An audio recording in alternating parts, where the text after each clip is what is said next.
Merry Christmas. Well, Gary, unmute yourself.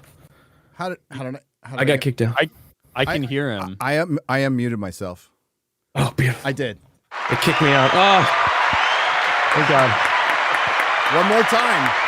Merry Christmas. What's up, you filthy animals? How you doing? More applause. That was kind of weak. I wish we had something to talk about today. Yeah, it was a slow week. Slow news week. Nothing going on. Nothing going on. Yeah, we'll lightly discuss some trailer that came out. I think it was Snow White. Came out with an There will be international no trailer. difference of opinions here. Complete echo chamber. Don't worry. There will be no arguing, no disagreeing. Never. It doesn't happen around these parts. Ryan was complaining, so that means it's a day of the week. But Ryan was complaining about how we didn't know the subjects before the show started, and they're going to find them out now. So it's a light week. Yeah, we'll discuss that little trailer. The next two subjects. I don't know if I so much was complaining. I was just making a snarky fucking remark. So I just want that clear. It's your love language. It's Ryan's love language. Yeah, Ryan, it's hard to tell with you because everything you say sounds like a complaint. This is true. Yeah, we're going to do some light topics today. We're going to discuss the geopolitical ramifications of Israel and Palestine. And, yeah. And I think it's a great day. I think it's a perfect day to discuss atheism, atheists versus Christians. Let's go. Wow. Oh, I'm here for Specifically on the internet and on Twitter. Well, I mean, those would be a little less divisive than us talking about superhero It movies, would be.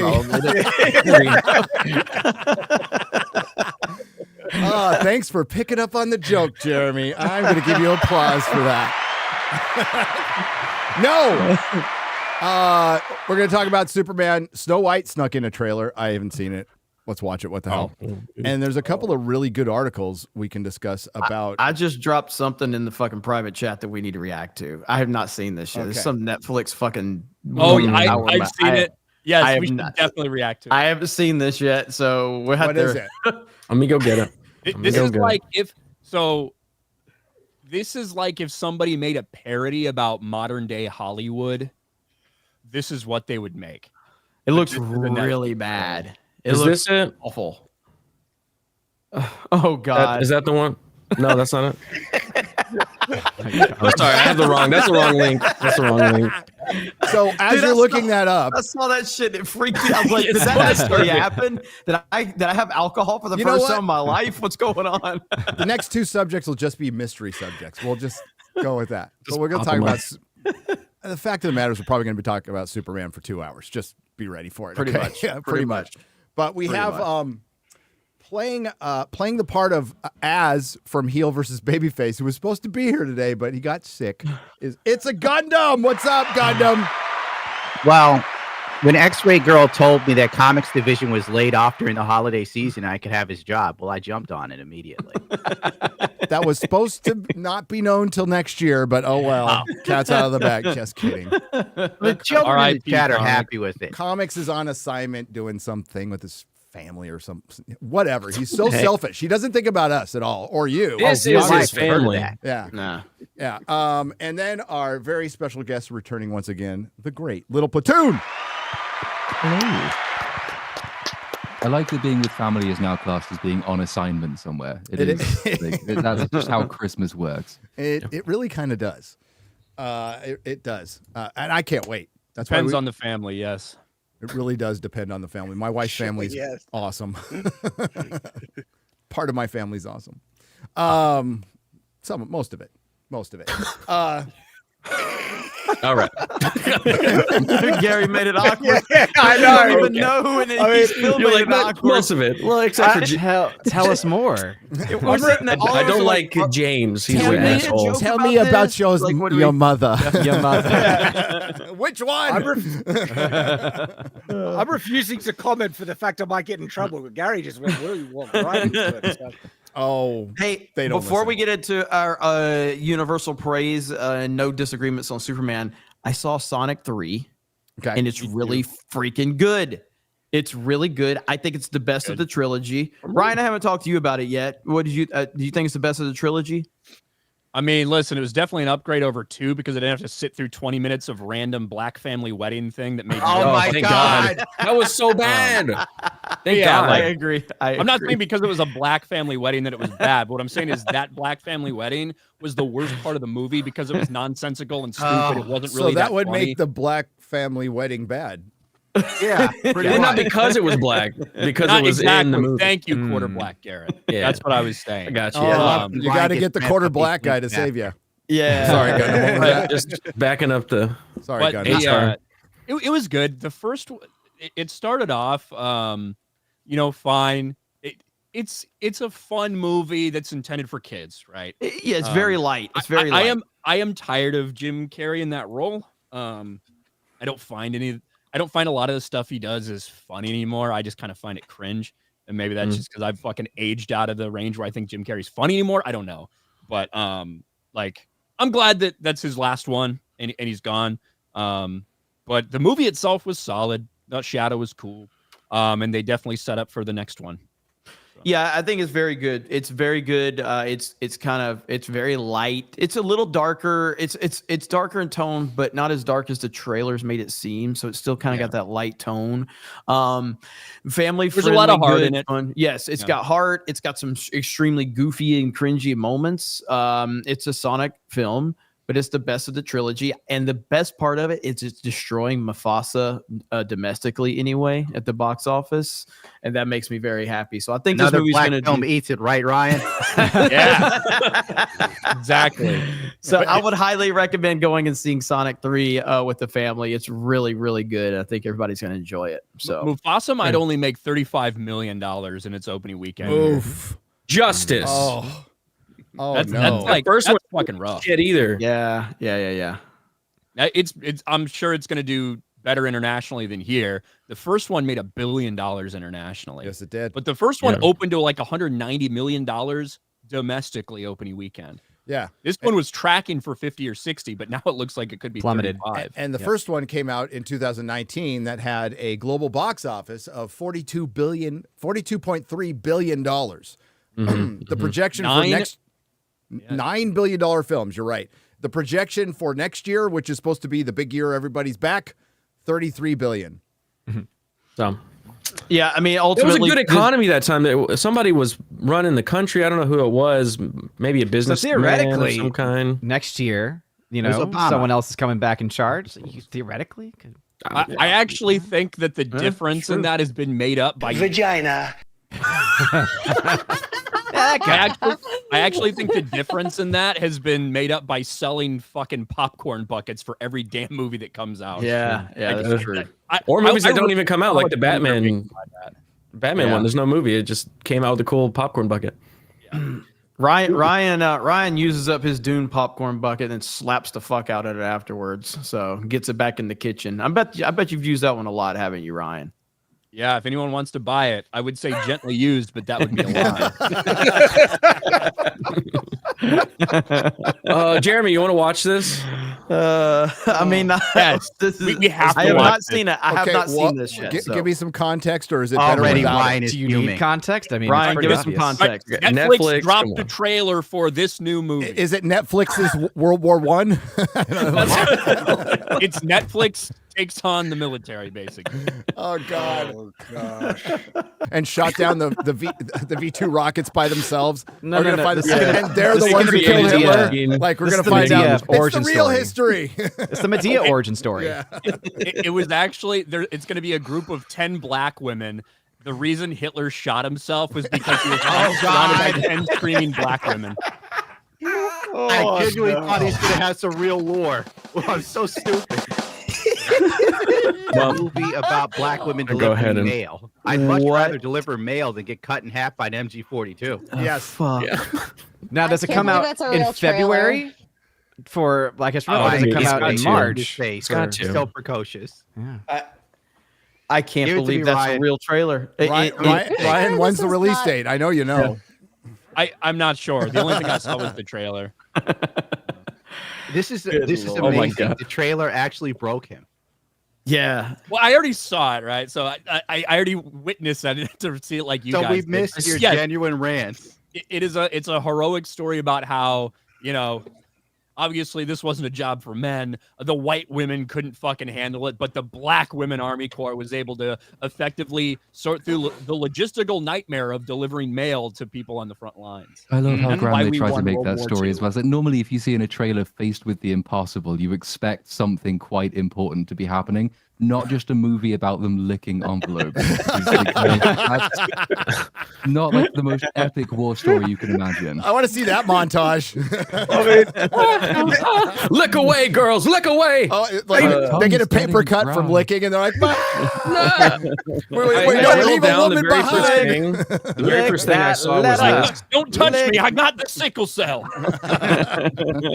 Oh no. We in the war now. I'm gonna be gay. That's the real question. They really did try to make that seem like the most epic thing ever, delivering mail.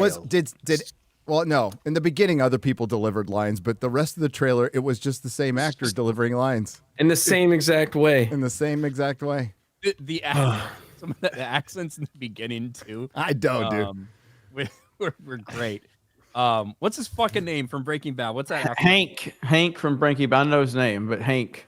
Yeah, his fucking line delivery was wild. Yeah, it's really bad. It looks like a parody. It felt like a comedy. Having a logistical nightmare. A logistical nightmare. We can't send the mail to our troops. We need to find some very women. Holy shit, man. I can't wait for Tyler Disparu Perry, to you're muted, tell, man. tell the story. Hey, Disparu, you're muted.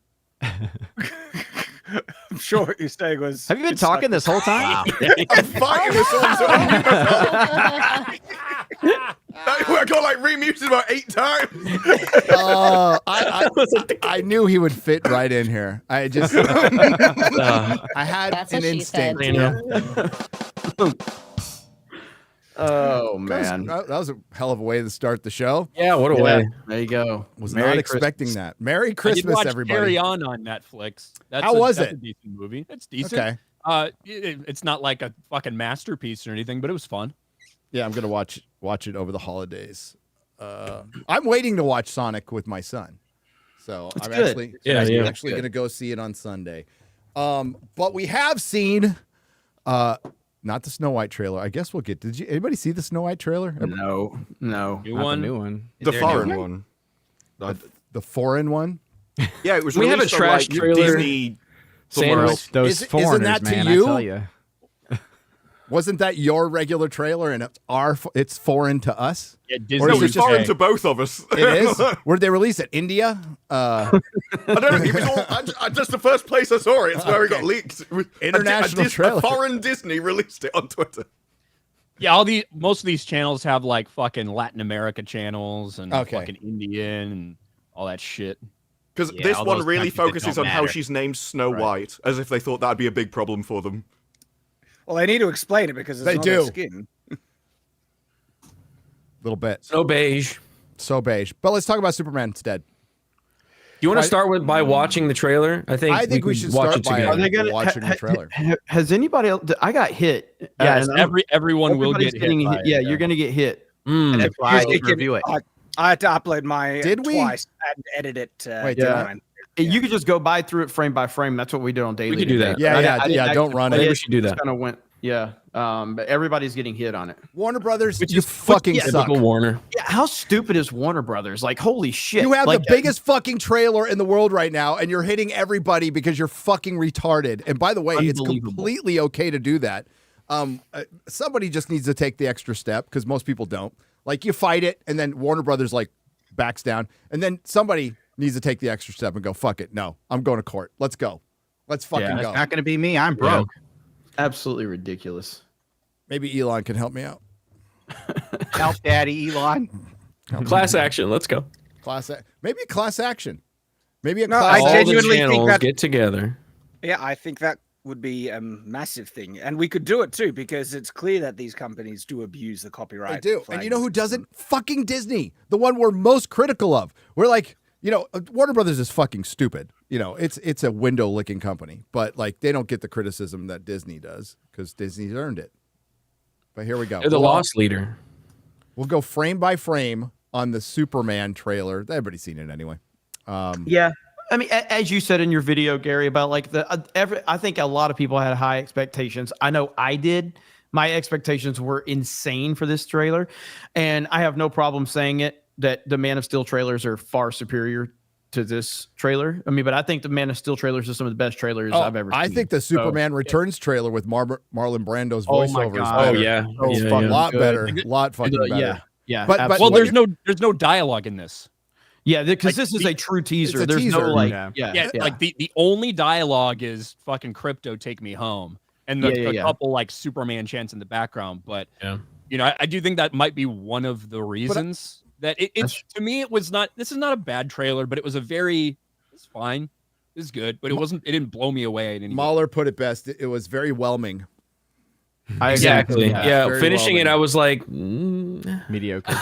Like it didn't move the needle at all. I don't feel worse about it. I don't feel better about it. I feel exactly the same. The trailer looks overstuffed. Like I'm afraid the movie's going to be. But like I also feel a little like I don't really care about the overstuffed thing. Like this is a teaser and they're showing a bunch of different things. But to me, the weirdest part about it was with all of the talk about like hope and inspiration and all of those things, that's not what I got from the trailer. Good point. Yeah. Like get a little of it, but you don't get a ton. And the poster reveal and the lead up, and they you just watched it. I don't think you come away with saying the message of the Superman is like it almost looks like a wig. It's the fucking Edgar. Apparently, it's called the Edgar. Is that what it's called? We just call it broccoli hair. Yeah, broccoli like muffin head. Broccoli Gen Z here. Worse. I will say for real, on God. At least he is. It's pretty different than him as Superman, though. Yeah, like I think the Clark Kent is all right. It's not very like obviously that's not comic accurate. However, it makes a lot of sense that he would change his hairstyle a little more. If he was, one point that Shad made that I didn't realize. I guess I should have realized it when I was watching the trailer, but James Gunn's very proud of himself. He's putting. James Gunn was blowing himself on Twitter, bro. The music comes in with his name and is like, piss off. Dude, no. Guys, have you watched Creature Commandos? Yeah. Have you watched the opening credits? They animate him in the fucking opening credits. He's like in the at the end of it, he goes, next to his typewriter, like, my work here is done. It's like, oh fuck, dude, calm the fuck down. You made more comments today about the fucking budget that absolutely make no sense too, that we should get into when we're done watching this. What the budget that was reported? Like the budget that they have filed with the fucking like the state of Ohio. They had to declare what the budget was. James Gunn says, "Oh, that's not accurate. Maybe some random person in the office in Cleveland filled that out and just filled in some blanks." Okay. I don't know what that is. I'm sure the IRS will find out if that's accurate or not. But like to talk about expectations, and I mentioned this in my video, they're insanely high because they should be, because James Gunn put them there, because Warner Brothers put those expectations high. I mean, like, you're coming out with Superman, even if it's they Superman, had fucking Superman, and you got rid of Henry Cavill, a perfectly good Superman, if he had been given a good script, and you restarted it. So yes, expectations are high, and they should be, and you're gonna have to meet them every step of the way, every trailer, every ad, every fucking poster. Oh, and by the way, when this movie comes out, it's got to be the biggest hit of the year. It can't be just a hit. It's got to be $1 billion film. Somebody mentioned it in the chat, because I'm like, he needs to hit a home run, and the chat's all no. He needs to call his shot, hit a home run, and it has to be an upper decker. Like, that's see the grand slam. Like we gotta see all the other people come home as well. A walk off grand slam. Grand It's slam. got to be Iron Man 1. This has got to be Iron Man 1. Yep. Yeah, it's got to blow people's socks off. That's gonna be tough to do because we've had a decade plus of almost a decade plus of just poor superhero movies, just bad fucking superhero movies that are just beating you over the head with agenda, and they're poorly made and poorly written. And this is the perfect time for something like this to hit a home run. Can he do it? That's the big question. All right, so it's not just the future of the DCU as well. I think sort of get the sense that this is the either make or break for the superhero genre at this point. No one expects Marvel to recover. DC's been shit since it began. It might as well not have bothered. So this is going to prove, if there is still life left, if the audience still has any interest at all in this genre of movies, I suspect this is the one that will prove that. If it doesn't do particularly well, then maybe there'll be a lot of reevaluating what the future priorities are. You know, That hair looks the okay, by the interest- way, just for the record. If you go back, It looks This better one? there. It looks better it there. looks Yeah. perfectly fine. Yeah. And I think that Clark Kent looks good, where he's at purposely playing a little like pretending Yeah. to be Oh, a bit well. oblivious and stuff. I don't mind the Clark Kent. I kind of hated most of the rest of the stuff in the trailer. Hated? You hated it? Hated it. Wow. Hated it. Okay. Like the fact that That they bad? chose to open with a broken and defeated Superman, I felt was like, oh, so that's the tone you want to go with. Now, that's just me. I have a lot of issues with the trailer, but I think a lot of people are okay with it. And they're showing a lot of interest in it, more interest than I was actually kind of expecting, honestly. And so that, to me, shows that I think there's still a very hungry audience for a good, superhero movie, especially Superman. And I think the opening weekend probably will be pretty big as a result. But if the movie's bad, then it'll drop off. To your I point, think if you watch it, it's broken Superman at the beginning, but by the end of the trailer, he's rising up into the sky. So Yeah. you're Yeah. like, he's And come that we don't know onto in the that top. scene if he just like did some badass thing to save a bunch of people, right? Yeah. We don't know. But also, isn't that what Superman does? Like, his story is essentially that he's so strong, he's scared of hurting other people. And so he nearly always loses the start of fights because he doesn't know how much energy he can put into the other person without just annihilating them. Well, and so most fights he does tend to lose from the couple start. He's people- like always holding back. a couple people have brought up that like he might not be as powerful. Like we don't know what the power sect of this Superman is, right? So because there's omnipotent Superman, there's Golden Age Superman who could only leap and couldn't fly. Yeah. So we don't know if we don't know what's going on. But I think another person had brought, I can't remember who it was or name. They brought up that maybe they're showing that he's not all powerful right now, that he can bleed.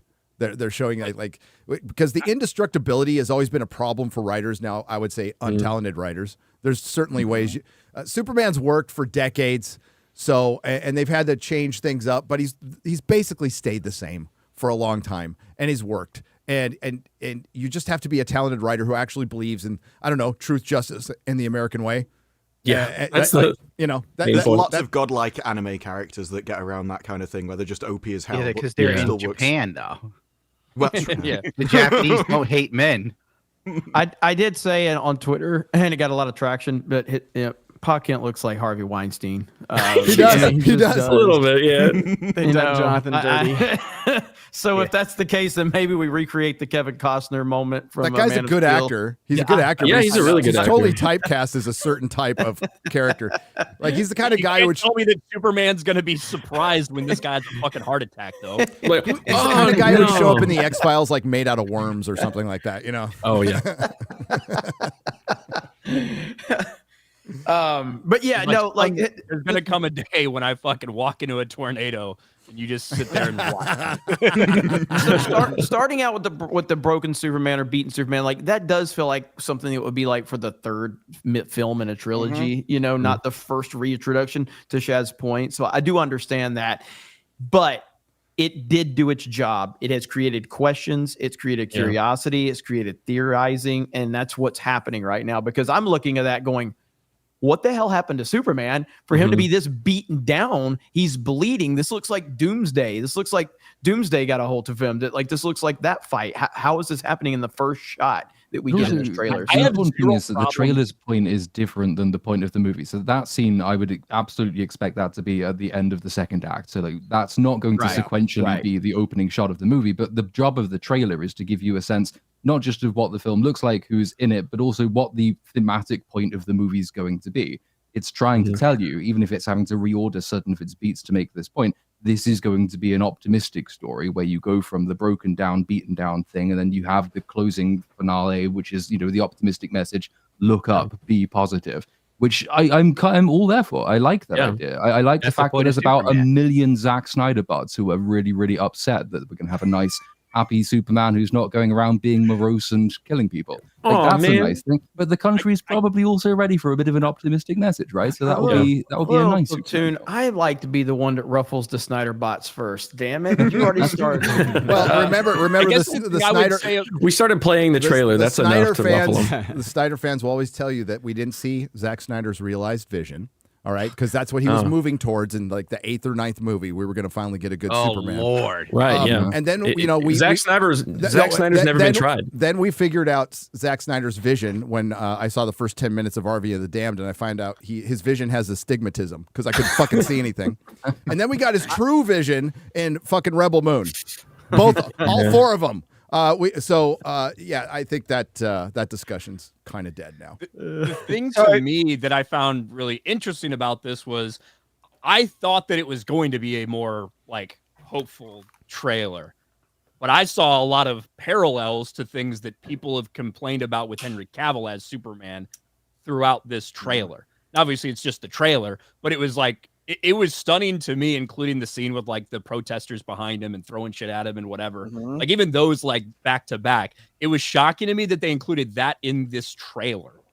Like you can't tell me that wasn't like intentional in any way either. Yep. And also on that, like I do think he's gonna win in the end, and they'll try and push for the hopeful thing. But what I got from the trailer was that this looks like it's going to be more subversive, deconstructionist, and gonna go for another kind of dark retelling. Like Zack Snyder even said that he wants his approach to it is going to be like Game of Thrones, where it's going to be try and be edgy and crap. And especially that they chose. He said they chose that.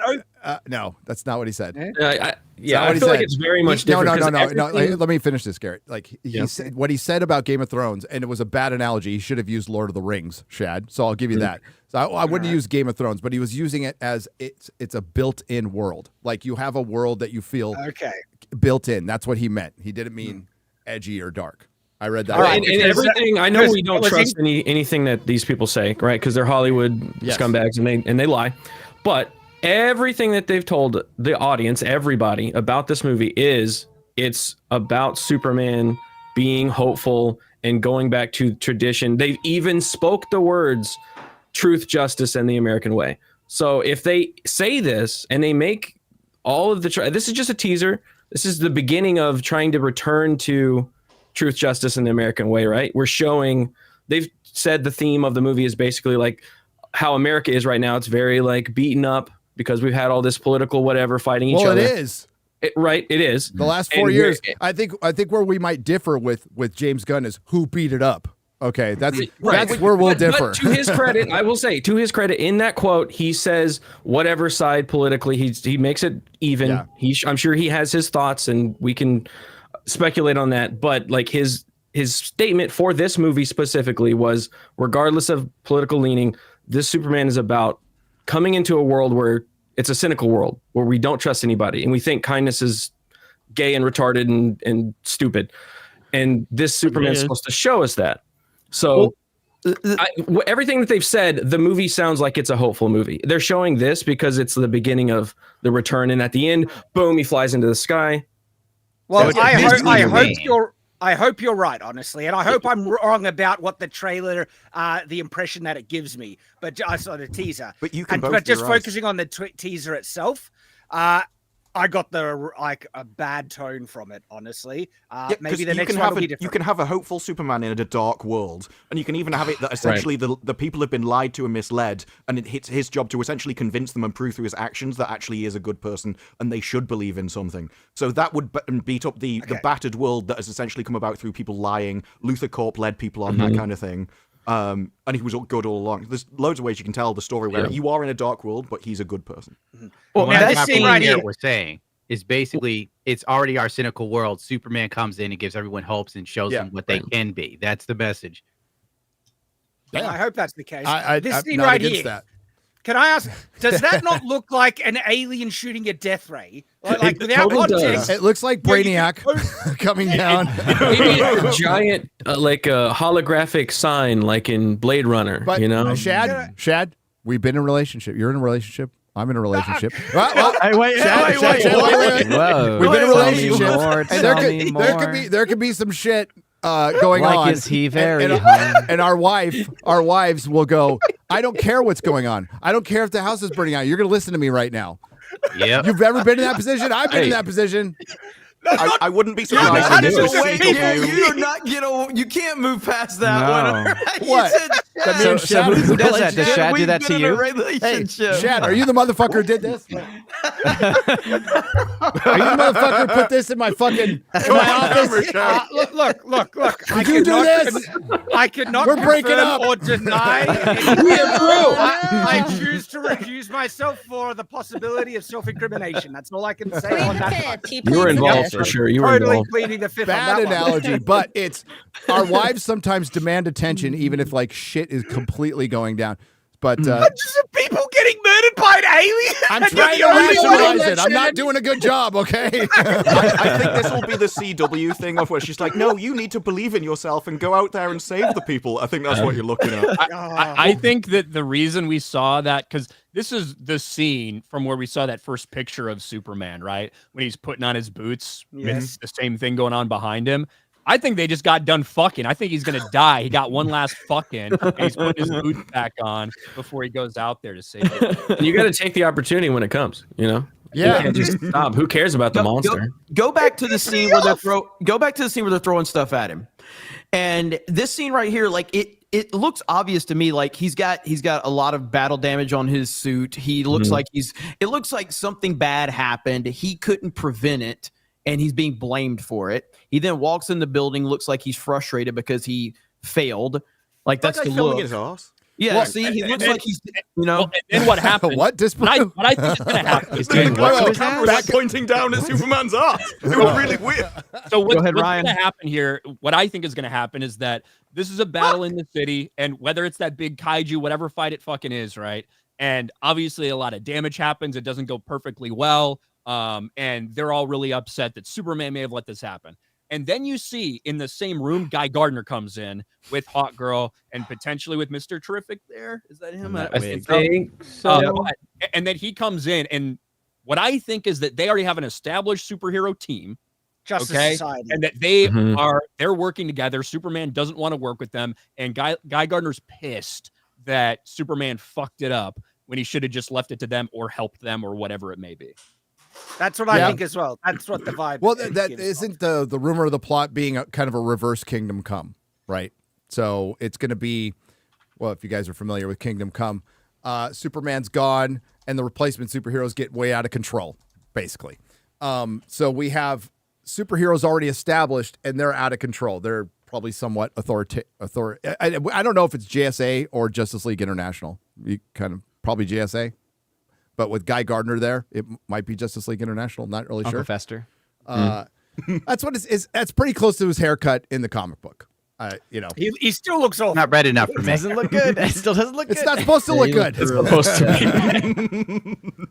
Still looks like Uncle Fester from Adam's Family Values. What's the villain from Puss in Boots? Dude, Nathan Fillion's awesome. So like, I think he'll be. Oh great. yeah, he'll be great. He's gonna kill it. But and I don't know if that's the right way to go. I don't think, coming out with a Batman with the fourth Robin with Damian's the right way to go. I don't think bringing the authority in is a good idea at all.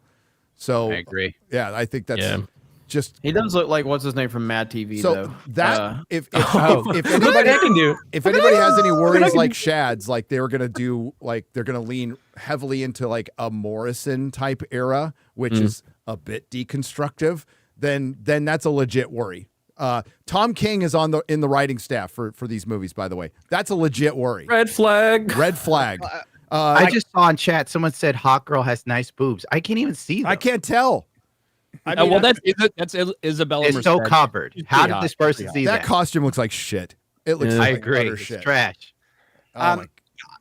No, like Gary, I agree. I think actually, if you look at a lot of the signs in this trailer, I feel it's very deconstructionist. Maybe that was the intent. Maybe the movie will be different, but I got a lot of negative vibes. And going back to that scene where he's just there with Lois and the alien, to me, Superman should represent a paragon of virtue and justice, something to look up to as this incredible beacon, right? And then the first thing they want to show is him broken and defeated. He gets dragged through the snow like a limp useless thing by Crypto of all like in this trailer, right? And then they had to show this. That's his dog helping him. It's his dog. That pisses me off even more. Completely immobile because probably that's what we want out of Superman. Broken, useless, can't even move. Crypto right now is comparing him to Goku. Like Goku being destroyed in that moment. Like that doesn't make me able to justify that in the movie after a big arc, and you can understand the context. But that's what they want to show in the teaser. They want to show Superman defeated, dead, half dead, and his best friend comes and saves him. What's wrong? Chad, why do you hate dogs? Why do you hate dogs? Chad, I was with you. I was with you on Twilight, but this is where I draw the line. Dogs are too far. I don't hate dogs. I just hate Crypto. Crypto is dumb, has always been dumb, and it's stupid to include him in a live-action film. It's not going to work. Nah, Crypto's It'll work. You're losing me. It'll work. You completely lost me. He's the best doggo. Bring a dog onto any stream, it immediately comes about them. Out over Crypto, like this is going to be the Baby Yoda for DC Studios. It'll be the Baby Groot. It'll be the Baby Groot. It's the Rocket Raccoon. It's the Rocket Raccoon. If they could pull off Rocket Raccoon, they could. Yeah, Crypto's just going to be a dog. This would be a good dog that can fly. Yeah, Crypto's not going to be sitting there making jokes about Lois's ass or fucking. That would be great. Ryan, just wait until the red carpet when they bring a real dog. Hey, Kal-El, you got to hit that. Giant dump right on the red carpet. So Crypto has essentially all the powers of Superman, does he? Why isn't he helping him out all the time? He should be his sidekick. He's a really powerful. He's a dog. Does his dog help you all the time? What dog would just eat itself all the time? Cops never use dogs to help them out in their job. Surely that's just. Dude, I was carrying in a bunch of packages, and my dog is looking at me through the door in the window. I'm like, open the door, and the dog's just like, look at me. That's what they fucking do. That's a dog. Yeah. Well, the truth is that Crypto wouldn't have a great disguise. So he's too easily identifiable. Oh, that's fine. That's definitely. Come on, Crypto is dumb. And you think comic books are stupid, don't you? You think comic books are dumb? No, I don't. Yes. I love comic books, but there are dumb things in them. Genuinely, do we have Superman shooting little Superman out of his palms in the live-action movies? Come on, really reaching. I don't know. I might. You're really reaching. It might be cool. Are you comparing that to Crypto, bro? Come on. I'm just happy they didn't turn Crypto black. Yeah.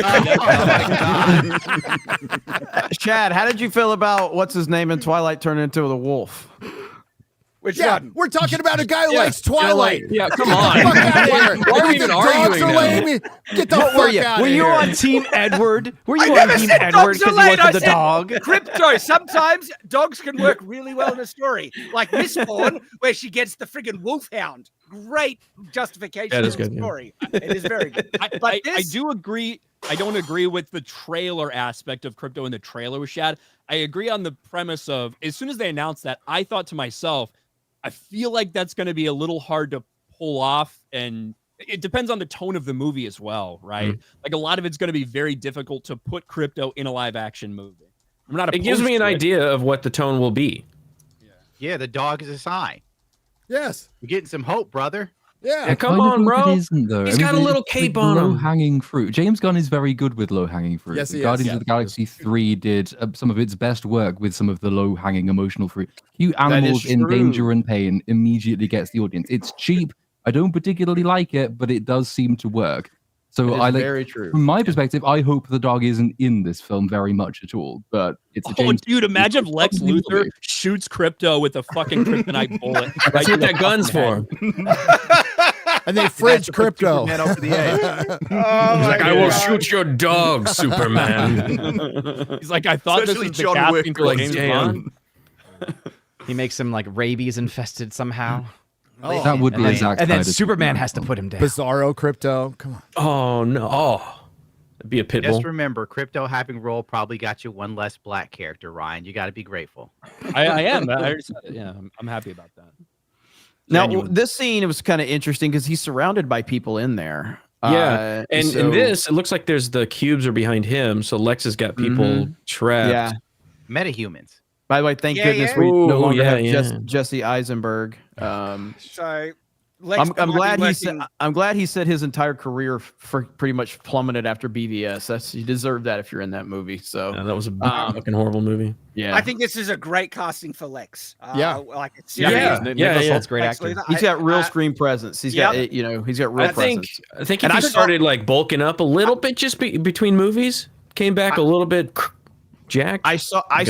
I saw this Superman trailer before Sonic 3, and there was a couple of new images and scenes in it, just minor ones. One with him. So there's a couple of decent shots in there too on the theatrical version of it. Really? I don't know if that. Yeah, it's just a couple. It's just a couple. I'm surprised by the Luthor Corp logo that we got because, like, is that on the roof? Since this is an established Superman and established universe, I'm kind of maybe Lex still isn't the top dog there. Maybe his dad is still in charge. I don't fucking know. But I was a little surprised to see Luthor Corp instead of Lex Corp at this point in time. Yeah. Oh, go ahead. I just want to be clear. There are things I like in the trailer. It's just that there's an underlining tone that rubbed me the wrong way. You didn't like the structure of the trailer. Yeah, you don't like dogs. I like dogs. It was a little shit, so we would love it. You don't like the dogs. You don't like the cats. If you wanted a pug. I understand that you're not liking the structure of the trailer. I do understand that, but I also think as like was it Disparu, Little Platoon? Somebody said it. They were like the way that it's broken down. Yeah, one of those Brits. Just so you can't tell the difference between English people. You racist. They all look the same to him. It was one of those guys with the accent because Disparu's been muted the whole stream. But anyway, I didn't even do it. Someone did it to me.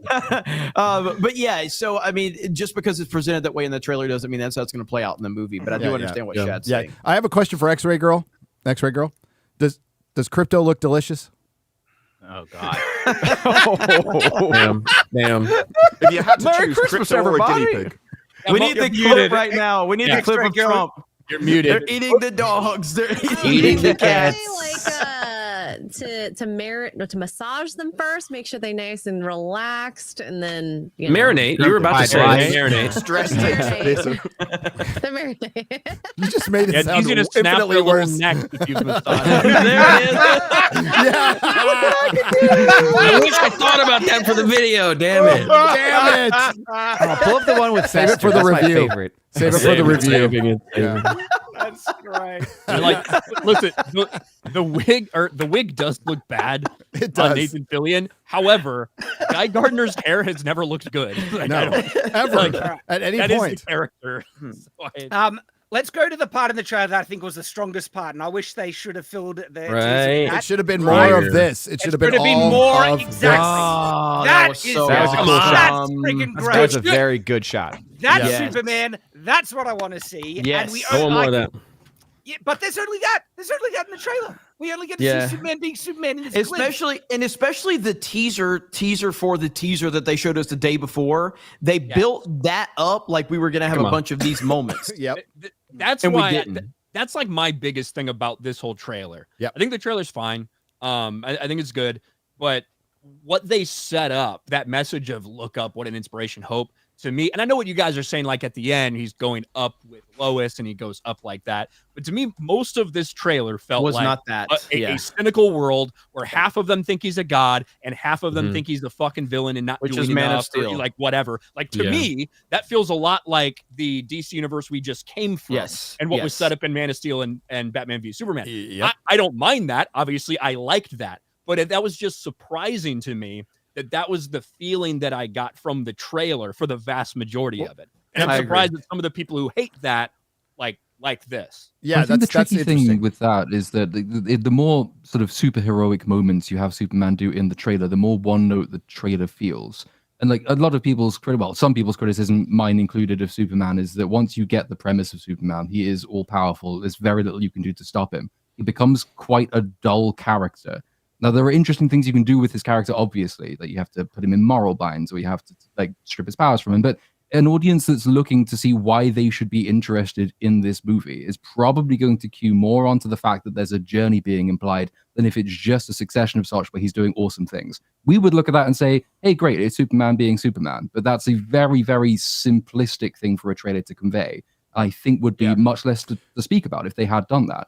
The fact that we're all here talking about what the actual moral message is, what the story's going to be, probably suggests the trailer did its job by not fronting all of Superman's abilities as much as we might it's a like. good point. It's causing a reaction. It's causing discussion. I mean, I have very strong feelings because of it, and so that's just the best moments of Superman, like you said, is when he's put in moral dilemmas. When he's put it, because what the one thing you can use against him all the time is just start killing people, and he can't save everybody, and it's usually him figuring out a way to save everybody. It's putting a moral dilemma in front of Superman, and then he beats that moral dilemma because he's good, and they try to use the fact that he's good as his weakness, and he uses his goodness to still win. And that's where the most compelling and best superhero movies come from. James Gunn has said that this movie, and Ryan's right, we've gone completely off of what he said and Peter Safran, and most of it's pretty good. But he said this is his inspiration was Top Gun Maverick and All-Star Superman, and that's good. And I mean, All-Star Superman's good. But also, one of the appeals of Superman, and I think you definitely can't have every character be this, but having one character be this, be literally the indomitable, undefeatable hero, can actually be such a buzz in a story. Like, for all the problems in Justice League, right? The moment when Superman appears and is like, oh, hell yeah, now it's on, you're screwed because Superman is here, right? Because he is that powerful and is that good, right? That is such a buzz. And I've always enjoyed it as a kid, going through the thing that you can't beat Superman. When Superman comes on the scene, you're screwed. And especially when he decides to kind of let loose, right? That's one of the appeals of his character, that he is so powerful. And I kind of love that about him. And so, again, seeing him broken and defeated, it's like the complete opposite of one of the core things that you love about a character. And I'm not saying you can't do it. I'm saying pushing it forward is the first thing you want to present about this character, who has such an iconic presence and legacy about what he is and what he represents. Just pissed me off. It was surprising, to me, if I was going to maybe restructure it a little bit and do something, I would have shown all these people and stories putting out there about how everybody loves Superman and Superman, all this stuff, right? And then halfway through the trailer, you get some hint of a big impending threat. You see a couple of these battle sequences, and then you see that scene in the Arctic with him like that. And then kind of all leading up to the last third of the trailer could be. And it looks like the Fortress of Solitude. I mean, I don't know for sure, but it definitely looks like Christopher Reeve's Fortress of Solitude. You saw the crystal raising at one point, and the shot of Kellex being dead. I'm pretty sure that's in the Fortress of Solitude. Yep. I want to, and that's maybe where Crypto is. I want to bring it back to something Ryan said earlier, because you said that a lot of the people that have problems with the Snyder version don't have problems with this version, which seems to be telling the same type of story. I can only speak for myself. I don't have a problem with what Snyder's attempt at the story was. I have a problem with his execution of the story he's trying to tell. This gives you the same type of overarching theme, but it has more hope and a better feel of it. And just in the scenes that we had. So I don't think there's a problem having Superman be this potentially divisive figure within this world. My problem was never the setting, it was the execution of it. So I don't have a problem with it from that perspective. Now, we'll see if James Gunn has the same mope man that fucking flies around and sad all the fucking time and lets people die and kills people, then I'll have the same problems with it. But that's not the tone overall that I got from this. Yeah. I will give it to you. I will give it to you. The whole trailer, there's not a shot where Superman's face is smiling or he's happy or any of that. Every single one, he's sad, somebody's dying, or his paw's dying. Yeah, I agree. It's not a hero's job, but that's one of the criticisms. We just said. But I'm agreeing that in the trailer you don't ever see him be hopeful, but there's an underlying message of hope in it. Mm-hmm. So it's the same reason with him being damaged. Part of heroism is sacrificing something. So you either have to sacrifice something you love or sacrifice yourself. And so the whole moral dilemma, he could have got beaten up because it was well, either they die or you do. So he put himself into a position that he could have got out of, but instead he took on the damage himself. That's a good story. But if he's immune, then there has to be some kind of consequence that he has to give up in order for him to be a good person and a hero in the first place. So the heroes in stories quite often are miserable because they've sacrificed themselves for the good of other people. And I think that's a good message overall. I don't have a problem with him going through strife if he's saving the world, because that's a tough job. And it's going to sound cheesy, but him having a dog is very relatable to a lot of people, and that automatically gives you a sense of especially hope in a moment and like familiarity. this. Yeah. It does. He's not an alien. Anyone that's been He's one upset of with us. dog comes to you and comforts you. That's actually it's relatable. It's 100% Sometimes relatable. only the dog can pull you out. Hey, Dude. it's what it takes right there. Oh my God, yes. It's what dogs are the best things ever. So Yeah, they are. Oh, Yeah, yeah, 'cause they're so tasty. and the cat and the cat meme. The cat meme was Just in the perfect. corner, I wish it had. The cat meme was perfect, where it showed him Dude, whistling for the find cat. the cat meme. Yeah, and then it just the cat. Dude, it's so good. I think Tom from Midnight's Edge tweeted it. There it is. There it is, right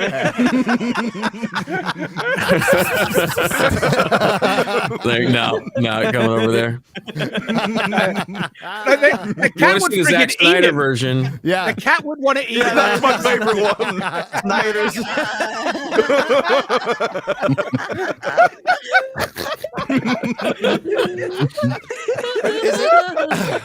It wouldn't really be, because it would be out of focus. It's strange that they haven't been able to get Superman right in cinema, but they've managed to do it in TV pretty well. Like he's had multiple series that have done pretty well, that are pretty well received. And to that point, I would argue, because I'm so tired of people saying that people like me or you, Gary, are like, they only want Christopher Reeve Superman. No, he is the king. He is the definitive version. But I love Dean Cain's Superman. Yeah. I love that entire series. I've watched the first season of the with Tyler Hoechlin or whatever. Yeah, Superman and Lois. Like, it's all right. really fucking good. He was really good in that first episode. So- Yeah, it's great. So it's not that just If it's have to have. really good, why didn't you watch the other 4 seasons? I'll get around to it. Just But I forgot did the enjoy CW it. existed for a while. Hey, I loved Yellowstone and completely stopped watching that for a long time. I know the series just ended, but I finally just caught up on everything because, you get busy. You have to deal with some asshole on daily every day like your ass. So, I got more important clickbait shit to watch. For one, when it comes to Christopher Reeve and Dick Donner's Superman, we don't make the fucking rules. We just make the observations. Those are Superman the movie and Superman 2 the Donner cut are the 2 best Superman movies ever made. I don't make the rules. That's just what happened. It's the truth. Yeah. Mm-hmm. And I think when people do that, Superman 4 is better than Man of Steel just because it has Christopher Reeve in it. I'll die on that fucking hill. when people complain about that and they say, "Oh, all you want is Christopher Reeve," it's because Christopher Reeve is like the embodiment of the character of Superman. It's like we want Superman, and he's the best version of that we've ever seen. So we want to get closer to that when we see something.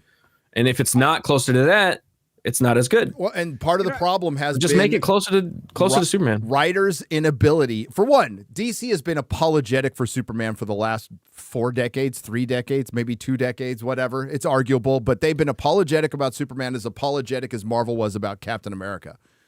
These are characters they just didn't really believe in because of what they represent. America.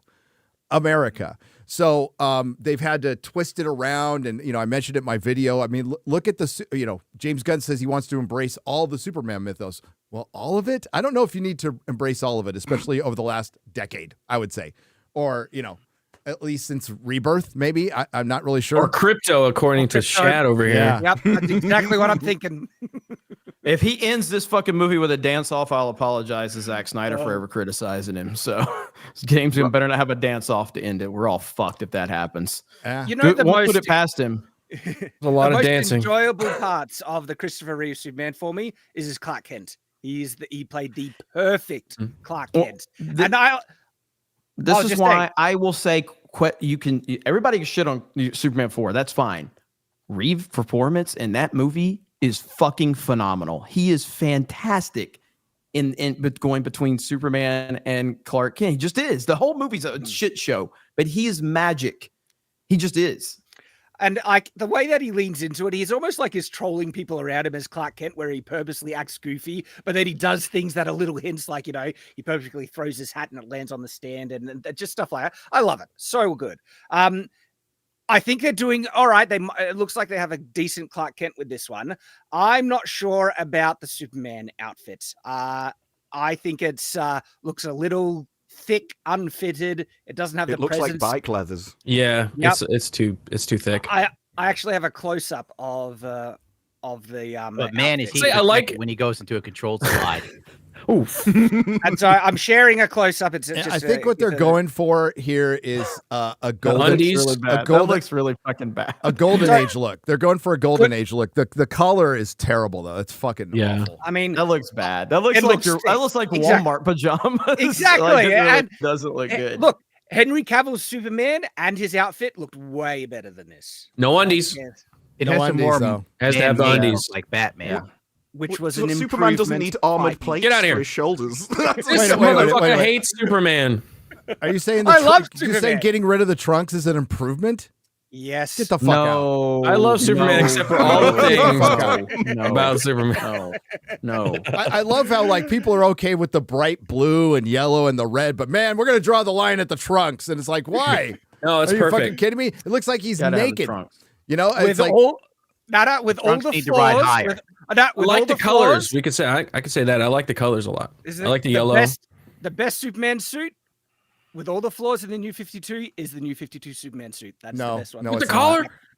What? You- no, you are- in the lines? God. I don't like that. Really I don't, missing everything he's swinging at today. Oh, just I'm ready to trigger we're in everyone. echo today. chamber, guys. We're in echo chamber. You know what? I respect it, Shad. I respect it. I a call, bad I call take hell on machine day today, what it man. is, It's so. because he's in Australia. Everything's upside down and backwards. yeah. Oh, and his cape has the symbol on it too. I like that. That's a good look. Yeah, too. the yellow symbol on the cape yeah. is There's proper. elements of it that I like. There's elements that I do, but it is kind of thick. It looks Dang, I just missed it. just like I don't know. Yeah, it looks like a golden unfitted. age. And he actually costume. doesn't look that muscular and imposing. Where Henry Cavill, he just had the frame. Yeah, and the I'm gonna give it He to you. was Like so juicy. David Corn Sweat. Thank you, Gundam. He does look like discount Henry Cavill. He does. Like Timu. There is an issue as well, holding yourself like you're a big bodybuilder with those muscles. It's like my arms will. Oh, actually, they would fit down by my side. Yeah, right. he has longer arms than Henry Cavill.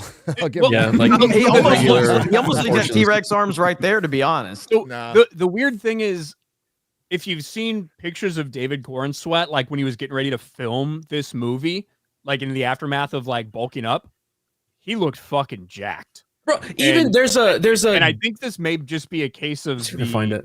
like Just the the costume department being mentally ill. Guys, Yeah, this is a bad angle. Bad guys, costume. even though he wasn't supposed to be negotiating for the role, he came back for the reshoots of Twisters after the Yes. fucking strike, and he was so jacked up they had to CGI him skinny.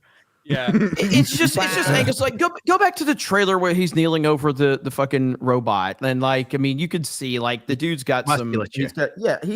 You could see like this is a terrible Terrible suit. gif. This is a terrible gif right here. It It's really not is. the gift; it's the suit. It's Yeah, I just think the angle. So it's look not at that. I mean, doing you know, like anything. Like all a But that's a about tighter angles. suit. So The- it's all about angles in the suit and everything. I think It's Film all- Daily posted it or something like that, but it has the whole cast. It has Lex and him and Lois and James Gunn's there, and he is like 5 inches taller than all of them, and he's pretty freaking massive. Like, dude's big. Yeah, he's So like it's- how tall is he? He's like 6'4", right? Yeah. Six- So I think Dang, he's that's tall. it's a failure of the Maybe. costume department.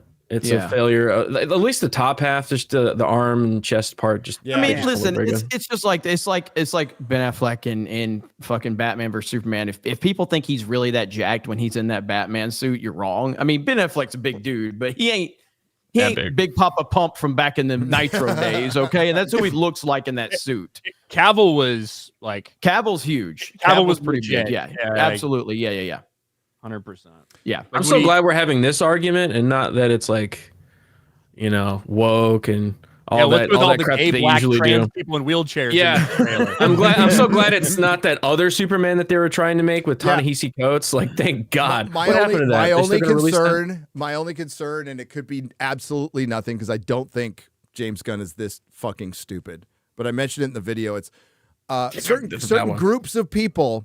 How are they going to be? And I'll use Hollywood's language. Coded. How are they going to be coded? Are they going to be coded MAGA? Because you know people go, oh, how could you say that? Well, I watched Creature Commandos, and they turned the Sons of Themyscira into fucking incels.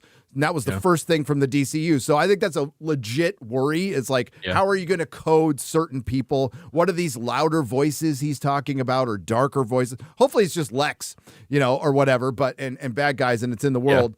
But I think it's a fucking concern. It should always He's gonna sell LexCorp hats like that are red, make LexCorp great again, and Lex Crypto, and Lex Semiconductors. Yeah, that's we should totally fair. Totally fair. Red flags. Chat off. We should launch a crypto. Crypto coin. The white coin. I'm glad that this crowd of angry people are very diverse. They are diverse, and they're throwing cans of soup. Apparently, people walk around with cans of soup in this economy. And the thing, and this is good. So, pointed it out yesterday in open bar. This can hitting his head, he would not blink. He would not feel it. His hair wouldn't feel it at all. It would just go. He would just stay. But he's like steel. He's the man of steel. It may very well ricochet right back in that guy's face. It's not a flinch. It's not a flinch. Yeah. It's not a flinch. That was a big debate. It's not. He blinked, but he's not a flinch. He didn't flinch. No, but even he wouldn't even blink. Yeah, but wouldn't I even give move. it away. Like if it's affecting him, no like having these people negatively think bad about him actually hurts him. Like because he wants to stand up for these people, he's trying to help these people, and they hate him anyway. He's clearly upset in this scene by something. Yeah, that's fine. He's being upset. We're talking about flinching from a can hitting him. But he's wearing his emotions right now. Yeah. He's wearing his emotions right now. That has nothing to do with what we're talking about. I'm talking about him flinching from a can hitting his head. Absolutely. I will say that was my major gripe with this entire trailer was this very second where he flinches because a can hits his head. I was like, he wouldn't hit. He wouldn't even move. It's not the he's impact Superman. Of the it's the impact of the emotion of the people that he's standing up for and sacrificing himself or hating him. But physically, it was the can. It was the can. That guy's got a hell of an arm. He used to play. Damn, that's bro. Nolan Ryan right there. That's what. Okay.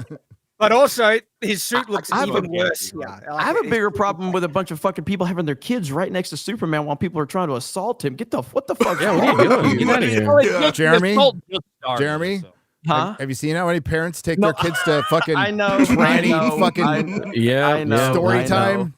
I think what happened is that in this fight with the massive kaiju, Superman directed it towards a low rent housing or low income housing. Okay, I can see that. And it just fucking all went down. So now they're really mad that he let that kaiju. Superman did it by mistake, though. It wasn't intentional. Yeah. Yeah, the choice between low rent housing and Luther Court. Yeah, low end housing with that massive iPhone 16 Pro. It's an Obama phone, bro. So that's you mean the that's real life. world? Yeah. Like homeless people have better phones than I do. It's like, God dang. Damn, bro, where'd you get that new iPhone? People that live in the projects have better shoes than I do, for sure. Yeah. I don't know if they paid for them or not, but they have better shoes. Well, shoes are very important in the hood, Ryan. You know this. Ryan brought this up. It's a form of currency. I think it was on Daily. Yeah. I can't remember, Ryan, but it did sound when the theme first started. It sounded like it was Top Gun. It sounded like Top Gun. That's what I was thinking too. Yeah. I didn't love the theme that they had. I didn't love the version of the theme. It's good because it's still a version of John Williams' theme. But I wanted it to be. Me and Gary were talking about this, but it needed to feel like more grandiose and not. I like the version that was on the poster that they posted. They posted the motion poster, and that had the similar theme, but it was like an orchestra. I was surprised to hear the guitar singers. It didn't hit. It didn't hit. Superman. It's just play fucking John Williams theme. That's all you needed to. It's just a trailer. Why not? It's just a trailer. Do we know who's doing the soundtrack for this movie? the same guy that John Williams might have copyright struck on, to be honest. It's what he does to us all the time. I actually like bitch. After the guitar, when they brought in the full orchestra for the slow theme, I liked that part. I thought that was good. I don't think that this is what we're going to get for like the entirety of the movie. No, I might hear it once. Well, most trailers use other movies' music. Even I think Man of Steel used some Lord of the Rings music, so in their trailer. But at least the one I saw yesterday. Like the first teaser. Yeah, they used some Lord of the Rings music. So that's vocals, not unusual. They've been doing that forever. But it just didn't hit. Just use fucking John Williams theme. Lean into it. It's the Superman theme. And somebody else made a great point about this, like the Bond theme.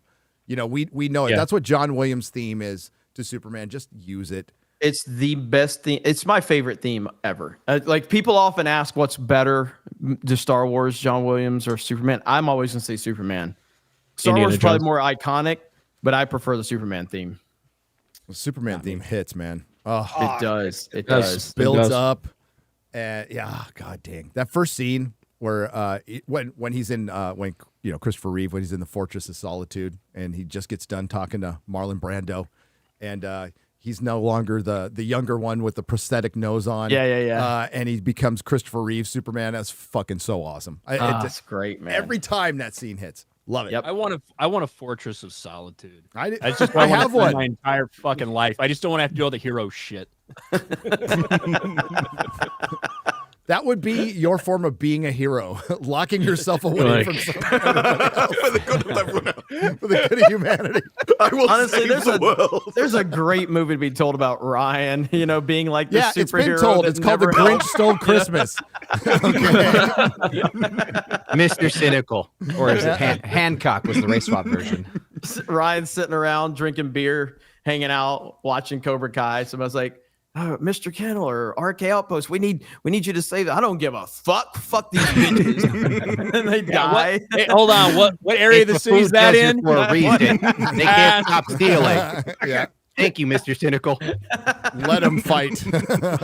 What area of the city? All right. This scene right here. Do you reckon Lois knows his secret identity at this point? Yes. It feels like that. How many fucking scenes did we have to see him and Lois embracing in a goddamn teaser trailer? Like, Jesus. I thought it was good. I thought we saw some heteronormative. Do we want hope or do we not want hope? They have to make up for all of the trailers that have not had this the last several years. Well, I mean, I guess there's a man and a woman and they kiss in this movie, and we are not ashamed of it. Yeah, how low our standards have slipped. That's where we are. That's where we are, Disparu. Okay. I guess we do need to celebrate our non-race swapped relationships. So. Exactly. Jimmy Olsen's white. I'm like, wow, shocked. Jimmy Olsen's white? Yeah. Perry Black. Know that. Perry Black is still Perry Black. So. Wow, we're so close to greatness. Yeah. This scene feels like they have skipped so much in Superman's story, and people might say we've seen it all before. It's like I love seeing that. I want to see the build. No, I don't want to see it start all over I hate again. origin stories. We will, and it's a teaser. Yeah, they're showing like it's gonna happen. Well, I agree with that. I'm kind of done with origin stories, especially with Superman. What we haven't had is established. It's either somebody towards the end or at the beginning or in their second year. Yes. We haven't had a Batman with a full rogues gallery of villains where like the Joker, the Riddler, the Penguin, Clayface, they're all existing at the same, like all of his villains are going. He's got a full bat cave that's fully functional. He's got the Batcopter and everything. We don't have that. We always get little pieces of it, but we don't get the whole thing. Gary, is that what they're thinking they might be doing with the Damian Wayne? They're jumping right into like the middle. They have to. They have to. Damian Wayne is way down the line. Yeah, I mean, like, I don't agree with that jump, but yeah. But I want to see them do like a really quick just like boom, boom, boom, scene of like Dick Grayson coming in, Jason Todd coming in, next. Yeah, like, that's what we need to see. Jason Todd comes in. Tim Drake is the best Robin. Red Hood. Oh, he was before they ruined. Whoa! Dick Grayson. Great. Dick Grayson is the best Robin. What are you talking about? Tim Drake is my favorite. I think I'm on the Grayson train. Grayson, man. Yeah, bro. So OG. It depends. Like classic. I don't think I like his Nightwing too. Depends if you have taste or not. So Dick Grayson's like one of my favorite characters. Period. Yes. But when you're thinking of Robin, that also has to be like somebody who potentially could take on the Batman mantle at some point. And although we know Dick has done it, I don't think he would ever be okay with doing it like fucking permanently. Yeah, you know, Batman, we've seen that Batman was always really hard on Dick, but Dick rose to the occasion a lot of times. Mm-hmm. He rode him a lot. He rode Dick a lot. Dick a lot. Wow. I see what you did there. Yeah. Hey, unfortunately, Tim Drake can't do it now because he's fucking gay in the comics. I know they've ruined him. What? They have ruined Tim Drake so much, and he was a great Robin. I do like Tim Drake as well, but not the best Robin. Hey, have you heard where James Gunn claims that the budget is nowhere near $360 million? Yeah, well, Do you want to share that? I think Lady Greymaster put it in Discord. Let me go grab it. Yeah. Hollywood Handle had it. I don't know if there's another one, but he says it wasn't anywhere near this much, talking about the budget being $360 million. Yeah, and this is on Threads, right? So this is the second time that James Gunn Ew, has said Threads? Second time that this is going around. Look at that interaction, by the way. Like Warner Brothers, 4 hours. Move, bro. When they filmed in Ohio, just like, and James Gunn knows this. I fucking hate how skeezy James Gunn is. Yeah, he's a liar. Yeah, he's a lying piece of shit about a lot of things. But when it comes to this, there's a form out there that was dug up not by discussing film or Marvel 69 Scooper HD or whatever. Right? He's my favorite. That's not where this was dug up. This came out. The reason people found it was like the Columbia Business Journal, because they were writing an article about the thousands of jobs and the millions of economic boost that would come in to the city and to the state because of them filming there. And they showed the tax form that was filled out that's required to be filled out if you're trying to get tax breaks and, you know, refunds from doing a film there. The same way we see them do things in the UK, all these other places. In Ohio, you fill out a form. Warner Brothers officially filled out a form, and it listed the projected budget for the movie at $363 million and some change. James Gunn is saying, I don't know if it's faked or if it's just some weird form an assistant in the Cleveland office filled out, putting random stuff in the blanks. I sent it to one of our accountants, financial producers, when it first came out. No one knew what it was. I can just tell you it wasn't anyone on our team. So you're saying either some random person happened to fill this out, an a tax form, a tax form that was like submitted to the state of Ohio. That's against the law, by the way. You guys could get money back, so you guys could get breaks and get money back. But you know, I don't know. Maybe just some random person filled it out with some random numbers they made up.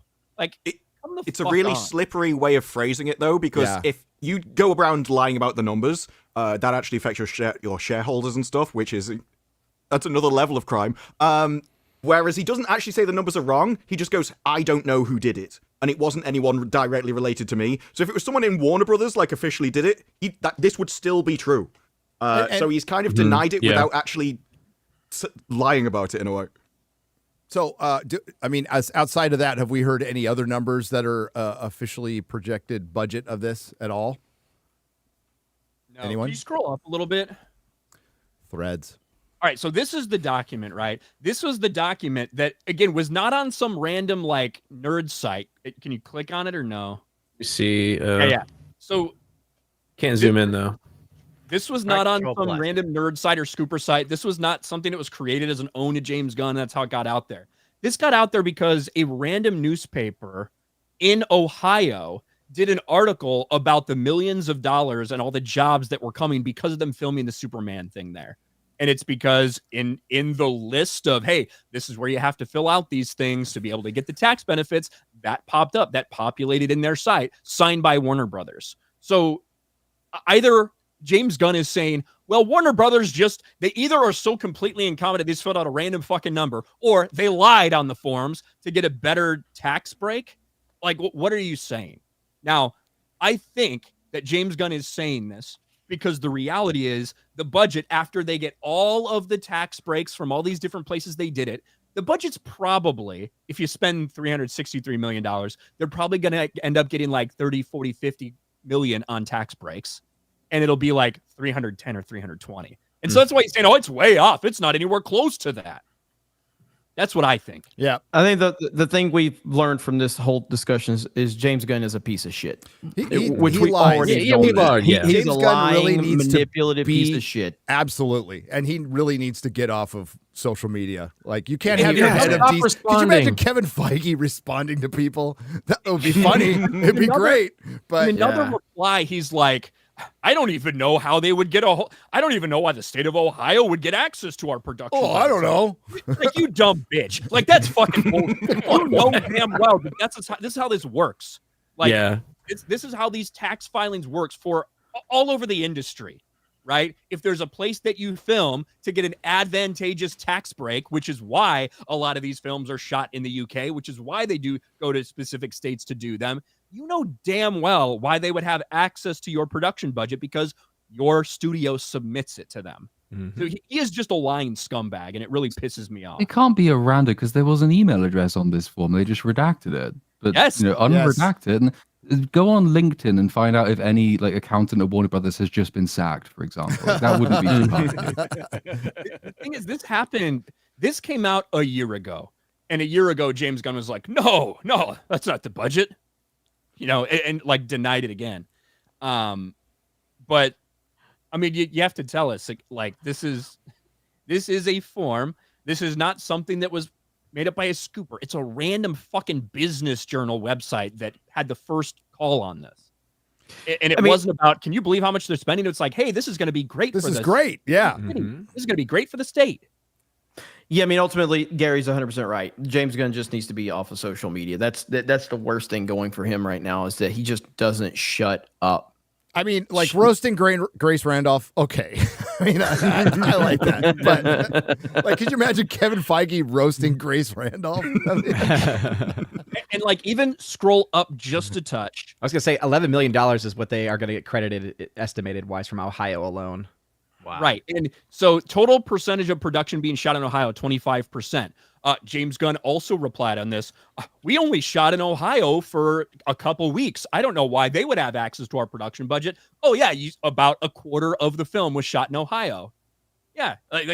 And you want tax relief. They will they will know. Come on. Get out of here. What I love about all of this is how red Ryan's cheeks are getting, like an angry elf on the shelf. It's probably why he took off his hat. It's so goddamn hot right now. Oh, But yeah, it pisses me off because James Gunn will just say that and people will be like, oh, see, he debunked it. It's like, no, he's lying. He's lied about fucking everything, dude. Like everything associated with Henry Cavill in DC. Yep. Didn't he say The Flash was one of the best movies he'd ever seen as well? Was that yes, one? he did say that. Yeah. He also made some fun jokes about like kids back in the day, if y'all remember. Well, and he also semi piled on or didn't have Gina's back after he got canceled and was allowed to come back in, was asked about it. He's like, oh, she kind of deserved it. He's a piece. He said there's not going to be any type of Middle East conflict or anything going on in this movie. And listen, we had a little bit of this trailer. I don't know. It could be anything, I suppose, but all those brown people look the same. India? There's a hijab. That's Ohio, man. That's where they shot those. Ohio? Oh, yeah. They just opened up a new PetSmart. Yeah. Oh, shit. Yeah, James Gunn, James Gunn is woke as fuck. Absolutely. I don't think his movies are. His movies aren't. His shows, Peacemaker, yeah. It is. Yeah. I've already talked about Creature Commandos. I haven't watched past the second episode. I'll probably finish it out at some point. It wasn't that great. But it's going to be really interesting because, and I've mentioned this before, DC comic fans. DC comic fans they're the Raider fans of comic fans. They will love their fucking team no matter what fucking city it's in, no matter who's playing, no matter if they're 2-14, they still think they can win the fucking Super Bowl. They'll fucking stab you in the in the seats for the that's what the DC fans are. They're fucking passionate. They're really passionate. And now there's like factions. There's Snyder faction, there's a Gunn faction. And it's going to be a shit show, and I'm looking forward to it because it's going to be fucking awesome. So good luck, man. Good luck. I've enjoyed it's weird because online, we talked about this before we went live, but online it seems like the trailer reception is very divided, but in reality it's not. It's overwhelmingly positively received. Yes. But but it seems very divided based on the discussion online. But yeah, like it's a million likes and 64,000 dislikes. That is retarded. There's not really a lot of backlash Positivity to it. Yeah. How many dislikes? 6,000? 64,000. 4 million likes. 64,000? Yeah, compared to a million likes. You got crazy views in a day. Like, That's a lot of dislikes. 65 but, down. Yeah, that's all Snyder fans. That's the entire Snyder fan base. It's like a 95%. I said it's still a lot, and it's still a lot. Have you ever been on the internet? That's not a lot. This is the internet. But that tells us how many real, Snyder fans there are. 64,000. 95% like to dislike ratio on something with 20 million views is not a lot. It's not? I haven't seen anything like this much in a while. That's a lot of likes. So that's a hell of a lot of likes. That's fucking awesome. Look at that. Yeah, I'm the still ratio saying there. 65,000. So it's at what, 95%? You're saying? Yeah, something like that. Yeah. Oh, sorry, Gary can't do math. I can't do math. Yeah, come on. X-Ray Girl's not bailing me out here. So Hey, in English. I know is it's considered a kind of a if you upload a video and you hit 89% on the dislike, you're kind of like going, huh. That's as bad as it gets, unless of course you release a Batman trailer reaction and then you get ratioed because you said the costume looks like a fucking garbage bag, which it still does. But aside from that, yeah, that's still a lot. That's a lot of interaction though. That's fucking insane. Yeah, that's a lot. 25 million views. Oh, look, it's trending. You know what didn't trend, Jeremy? The interview between Joe Rogan and President Trump, which had more views than this. It's trending #1. Funny how that happened. Weird. So fucking strange. So strange. Weird. Dude, hey, Gary. Okay, that fucking Joe Rogan Trump interview got unlisted and relisted, still had millions of views, and it didn't fucking trend. That's insane. Yeah. That's insane. It's almost like leftists control the system. What? Before we move on from Superman discussion, Gary, I'd like to make my case why the new 52 Superman suit is the best. Because there's no grip. You can try to make your case all you want. I'm sharing it now. You know what, Jim? You know what Jim Lee is good at? Designing shit. You know what he's really bad at? Running a fucking company and finishing comic books. Yeah, this is not me fighting for the story. This is just me fighting for the design. So, in my opinion, the most important part of Superman's suit is the S. And by removing the trunks, it draws the visual attention to the S as the primary thing about it. And so that alone is a big win for me. What are all those? You're complaining about the lines. What are all those fucking lines? Those lines. Armor? No. Okay, Superman does not need armor. No, he doesn't. Clothing. He needs clothing as durable as him. Okay, so talk to me about the collar. Why does he need the collar? Why does Superman need neck protection? It doesn't make sense that the suit made by his mum is surviving laser beams and explosions and everything. But it was made from stuff on Kryptonian material. It was made out of love too, man. I just want to point out, we were about to wrap this discussion, and Chad That's the magic. He wasn't letting it go. Chad chooses new 52. New fucking 52, the worst thing to happen to DC Comics. It's great. Didn't New 52 die in a year? It did. Oh, Dan Dildio fucking lied to all the comic stores and said he wouldn't release a weekly comic and did, and fuck that guy, man. And the timeline got all screwed up. It got jacked, and they're like, this is going to streamline it, guys. It's like, what the fuck? Okay, yes. Court of Owls was pretty good. Court of Owls was awesome. Okay, but everything. Okay, Court of Owls was good. Swamp Thing was good. Everything else sucked. Everything else, yeah. It sucked. All right, sell it to me. All right, the next thing, right? Because the suit is actually made to be durable. It's Kryptonian formal wear. It's made from the, people that he came from, right? I like the lines on it because it gives it a type of crystalline kind of look, which gives a call back to his Fortress of Solitude and Kryptonian kind of design and aesthetic. I'm not even seeing that. And so, don't you see the lines? I see the lines, but I don't know how that draws back to crypto, It looks like it's got like sharp angles, like the crystals under the. I thought that was just his muscles looking like that. It's not the worst costume I've ever seen, but it's not definitive, not even close. It feels like it's designed by Iron Man. Yeah. I love it. It just seems weird to armor Superman in something weaker than his own skin. Yeah. Well, I mean, then there's maybe running around fucking naked. The one on the right. Well, no, he can wear clothes. He's like, why is he wearing armor that would just get destroyed before he would anyway? I don't have a problem with any of these costumes right here. That's Superman's costume right there. I agree. Even mullet I Superman. think the underwear balance the layout. Absolutely. They balance the colors. I think it breaks draws up the the eye blue. away from the S. The S is You what are want. high. Look at the S on the one on the right. Yeah, dude, That is you're bullshit. great. Boom. Maybe you should start taking smoking drugs. some good What is your crack. eye being drawn to on those, Shad? That's Yeah, what I wanna Shad. know. Yeah, some That's a good. arrows. Oh, What is your eye I being think that's a drawn good to, question. huh? I think Gary, it's are a you good- running Looking there, cover? too. Are you running cover for Shad? Is he really the former druggie? Like, what the fuck's going Shad's on? a drug lord. Like, Chad's like, this is actually. So Chad's like, for some reason, I can't stop staring at Superman's dick. It must be the design of the costume. My eyes are really take away from the S, and then you just keep looking down. Superman's S is up here. Yeah. The trunks have always been goofy. I've never liked. nah, I disagree. Get I the disagree. This guy outta doesn't here. like comic They need to books. put Hey, Chad, Trunks do you need like to go back on so- Batman's costume. Yeah, trunks or not. Come on, poll. Yeah. Do you Go. like Man of Steel Trunks. as a movie? No. Okay. I don't think I do. Okay. You're starting to sound like I like fucking Henry watched it? Cavill What as kind of reaction was Superman, that? and I liked his outfit a bit more because they got rid of the trunks. But I thought Henry Cavill was great as Superman. I think And there we can all were agree Henry things I Cavill's a liked good in it. casting as Superman. Yeah. He's a fantastic casting, but he's tainted now because know. Bad director. bad director, Fucking bad terrible direction, bad agent. writing. Who in Yeah. the fuck So, let him be an Argyle? Like Argyle. Jesus oh my Christ. god. Like no, Again, I'm going to bring up my Cap- point from Daily. He's not a fucking movie no, star. Jeremy. What he is, you're absolutely right. What he is the bait in the bait and switch. Enola Holmes, Witcher. You know what? That fucking is a Argyle. great point. He is That the bait is in the bait and great. switch. That is an excellent point, Gary. The Witcher Yeah. just appeals to like women who don't read the books. Yeah.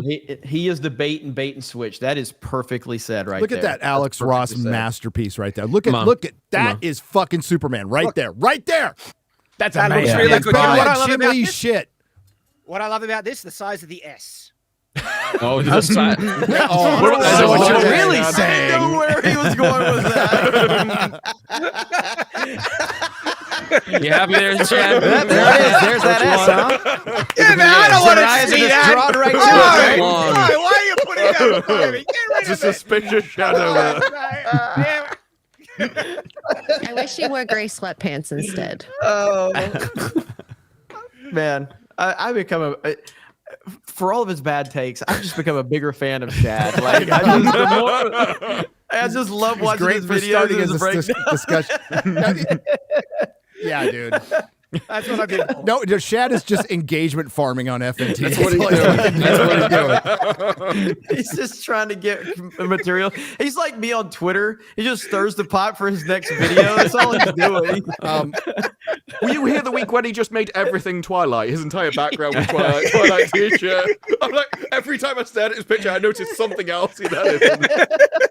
The problem with Shad is, to me, when I listen to his arguments, there's elements of it that I'm like, okay, I can see that part of it. Maybe I don't agree, but whatever, I can see that. But then he fucking just goes all in on some nonsense. Like, I can't follow you. These I bet lines you had- remind me of the crystalline structure of the Kryptonian dick or whatever.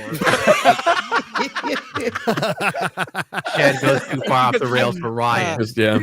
Right. I actually like the new 52 outfit. I don't hate it at all. I think it's decent in terms of like a modern fucking It's Superman fine. outfit. It's Yeah, fine. exactly. Like I don't hate it like some other people hate it. But then Shad takes it to the next level where he's like, oh, do you see this? If I told my AI to make a picture of Superman exactly what it would fucking pop out, I don't like that. I don't look at the S. The vast majority of my customers hated it. Oh, really? The DC fans hated it. Yeah, they hated it. Just to clarify on Jim Lee, just in case anybody's complaining, I think Jim Lee's a fine artist. I think he's kind of fucking overrated. Overrated. I think he's super overrated. But I think he seems like a nice guy. He's just a shitty president of DC when the comic industry was falling apart during COVID and stores were closing. His big solution was to make a sketchbook. Make a sketchbook. He's probably he should just stick to fucking drawing shit. Yeah, but he doesn't like doing that anymore. Yeah, he's a comic book artist who doesn't really like to draw comic books anymore. So I can relate. Yeah, it happens to the best of them. But I know a lot of people love him. There's an action figure by Medicom that does Hush. You ever seen the Hush action figures? So they do a 1/6 scale action figure that's perfect to Jim Lee's art, and then you'll see how tiny his ankles are. They look like fucking deer feet. Twigs. Yeah, they're like little twigs. That image look. Yeah. He never got off that, huh? No. No. Never gone off that. We have other subjects. Shit, I wasn't prepared for that. This is where we find out what they are. I'm just Yeah, glad which that we one? can Which talk one? about a fucking superhero trailer for an hour Now, and a half. Shannon, tell us why. That was such Jeremy, a great nerdy discussion. It was I loved awesome. Remember when somebody came in and bitched that I can't believe they're talking about the Rings of Power again for 2 hours? It's like, this show's really gone downhill. I'm like, have you ever watched it before? Yeah, I don't know if you have. Yeah, that's kind of what we do. All right, we where do. was FNT research? No James Gunn stuff. Oh, let's talk about. Oh, we got to find a mirror to this. I might have to sign up. Washington Post or Washington? Yeah, the Washington. Or the Wall Street Journal. Wall Street Journal Got it. has an article on Barbara Broccoli, and it's fucking. Oh my God. What she calls the Amazon. It's so good. It's so good. So Amazon acquired MGM, as you know. So they're kind of in on a whole Bond thing, right? A clash between the Broccoli family, which has creative control. So where is James Bond trapped in an ugly stalemate with Amazon? A clash between the Broccoli family, which has creative control over 007, and the e-commerce giant, which owns the franchise, has put Bond future on pause. So, yeah, something's going to have to give here. Now, but there's been a lot of speculation. Like Bond, they fucked Bond up with Daniel Craig. Such a great first movie. Casino Royale is one of the best. One of the best. And then we get Bond's origin and his family issues, and he's really sensitive, and he felt really bad about all the girls and his depression. So he walks into a couple of missiles and just puts himself out of his misery at the end of the last Bond movie. That was my favorite part. Jesus Christ. It's about time. The thing about No Time to Die is that is not the way a James Bond story should go. Mm-hmm. However, it is actually the way that Daniel Craig's James Bond story should go, based on what we'd seen in like the first 4 movies. Like the fact that still at this point he's still like feeling the guilt and everything weighing on him from Vesper's death. Like that's it actually does make sense for Daniel Craig's James Bond to go out that way. Well, it was supposed to be a James redo Bond that's separate from reality. That's my main criticism, that even if people like the movies, they're not Bond movies. See, in the original Bond movies, his wife gets shot in Her Majesty's Secret Service, and it makes him detached. That's why he's just like he pumps and dumps. That's what he does. Vesper's death in the books is that way. And the very last line is, the bitch is dead, because he's now completely detached from ever loving anybody, because the one time he did, it fucked him. So everything after that, it's whatever. I'll fuck you. I'll fuck you. I'm trying to get the mission done. I'm fucking you. It doesn't matter anymore, because now I'm James Bond. This is an enigma for Hollywood, just like Blade. It's really difficult for them to figure out how to have a guy hunt vampires, and it's really difficult for Hollywood and Amazon to figure out how to have a spy have sex with a lot of women and do a lot of fun, adventurous stuff. You just can't do it now. How do you crack the code? I don't fucking know. If they cast Henry fucking Cavill tomorrow as James Bond and just have him just womanizing, driving around in an Aston Martin and fucking shooting people, it would do well. It would do really well. It's pretty fucking easy. The Man from U.N.C.L.E., you basically saw him as a Bond in that, and he was awesome. Yeah. But they're offended by that because he represents to them the peak of toxic masculinity. Yes. Well, just masculinity. That's all Bond is. Like, there's nothing toxic about Bond at all. But Warhammer 40K. I don't even, like Barbara Broccoli. We're literally watching a war between Barbara Broccoli and Jennifer Sulkey about masculinity. It's like, I can't understand why they don't comprehend what it is. Like, it's a war between who can fuck up Bond worse. I know. Like that's what this is. It really is. Because we've heard for a long time differing statements from Barbara Broccoli surrounding the next James Bond, being open to diverse castings and blah, blah, blah, all this shit, right? And now push is coming to shove. They're trying to figure it out. And basically what it sounds like is they're trying to get this done. And Amazon wants to turn James Bond into, hey, we got to do a spin-off series for this, a spin-off series for this, a spin-off series for this. And Barbara Broccoli is like, no, we just want to fuck up James Bond, not everything else too. Yeah. That's kind of what this argument sounds like. Oh, they want to turn Bond into essentially the new modern man rather than what men are. It's like, we can't show you how you are, we will show you how we want you to be, which is what Craig was. Craig was how they want men to be. They really want to be sensitive and emotional and crying all the time. That would be their And then they perfect immediately image. hook up with a guy that's the polar opposite of that. Great time to be alive. yeah, it really is. James Bond has dodged more than 4,000 bullets. He has jumped from airplanes, Today, Junior. Jeremy. Eat off a cliff. Eat off a cliff. Castration by laser beams. And escape castration by laser beams. Now, 007 is in a new kind of peril. Nearly 3 years after Amazon acquired the right to release Bond movies through its $6.5 million purchase of Metro. I'm laughing because it says now 007 is in a new kind of peril, and I'm just thinking, yeah, he might be black. Yeah. You have to worry more about cops. James Bond is now a gay black Jew. And now It that's is why what the casting call said. Like, the casting call did use the word whiteness, which is a word that you only ever hear one side of the aisle ever use. Yeah. So that is definitely a symbol of what it's going to be. The relationship between the family that oversees the franchise and the e-commerce giant has all but collapsed. The decaying partnership has scuttled any near-term hope of a new Bond film. A black eye for Amazon, not a black guy, a black eye. Ambitions in Hollywood since at the time of the MGM sale. The Bond franchise represented a significant share of the $6.5 billion the company paid for that studio, which they overpaid. MGM was nothing. Ew. They had nothing, literally nothing. Just for contrast, Disney paid $2 billion for Fox? 72 point something billion. That's a lot more. Just not good at math, but that's a lot more. When it comes to the Bond's future, the power lies in the hands of Barbara Broccoli. Is that how you do it? If I've been pronouncing her name right, I just say broccoli. Is it broccoli? It's broccoli. Broccoli or some shit? It's broccoli. I would always think broccoli, but I've heard it's actually broccoli. It's broccoli. Yeah, well, this is just like the bucket woman who wants a name to be called Bouquet. It's just... Joe Dierte. I usually don't like broccoli, but I had some that was seasoned with garlic in a meal, and it was really And a bit of Vegemite on the side. Broccoli is wolf. Yeah. Broccoli on the grill with a little bit of salt on it. I don't eat garlic. veggies. Come on, let's go. Garlic.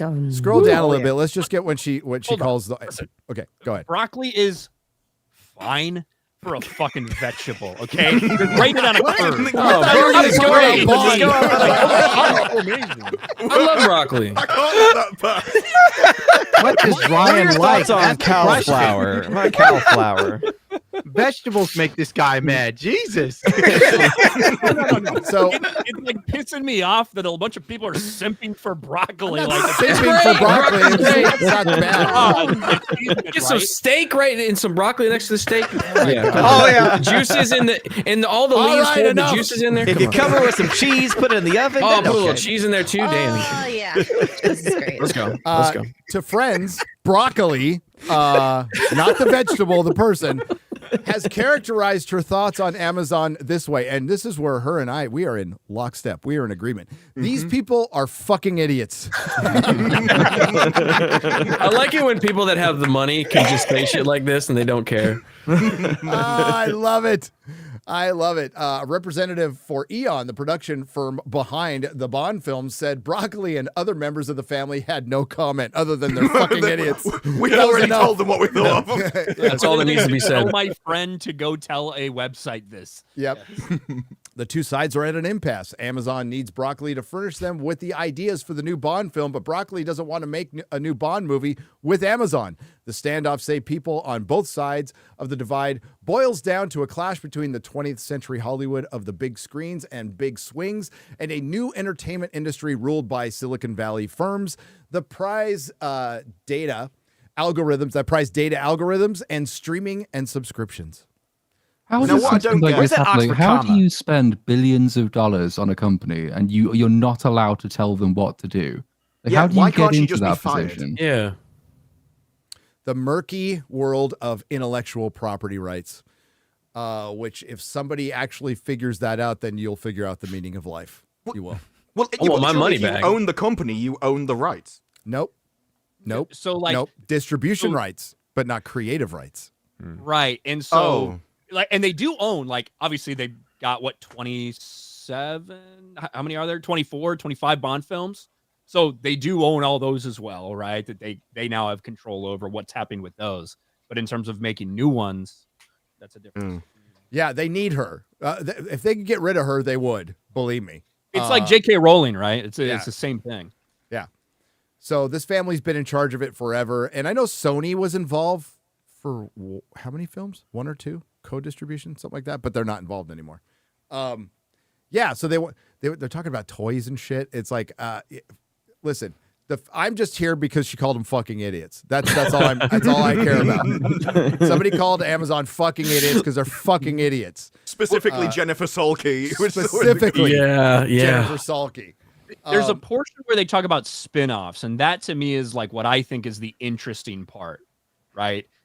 Like the idea that that's what Amazon might want to do with this. That Amazon wants to turn Bond. Yes, exactly. Here it is. A Bond-verse. Amazon executives brainstormed among themselves how Bond could be plugged in their machine. Would Amazon produce a James Bond TV show? What about a Money Penny spinoff or a TV spinoff?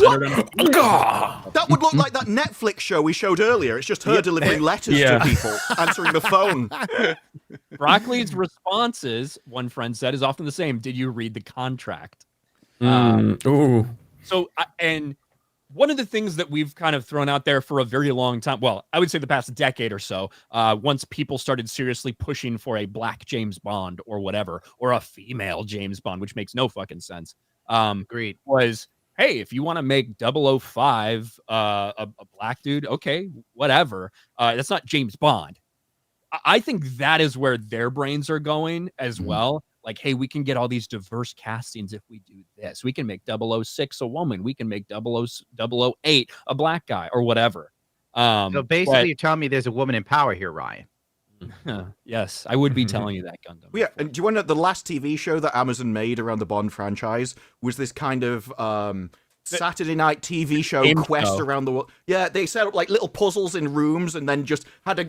Like, the best bit was actually the setup of James Bond, and the rest of the show was crap. They got the atmosphere of it, and then reality just failed TV. in the content. What was that comic series that came out a couple of years ago that was just 2 black lesbians in a James Bond book? It was called James Bond, but it was about the black lesbians.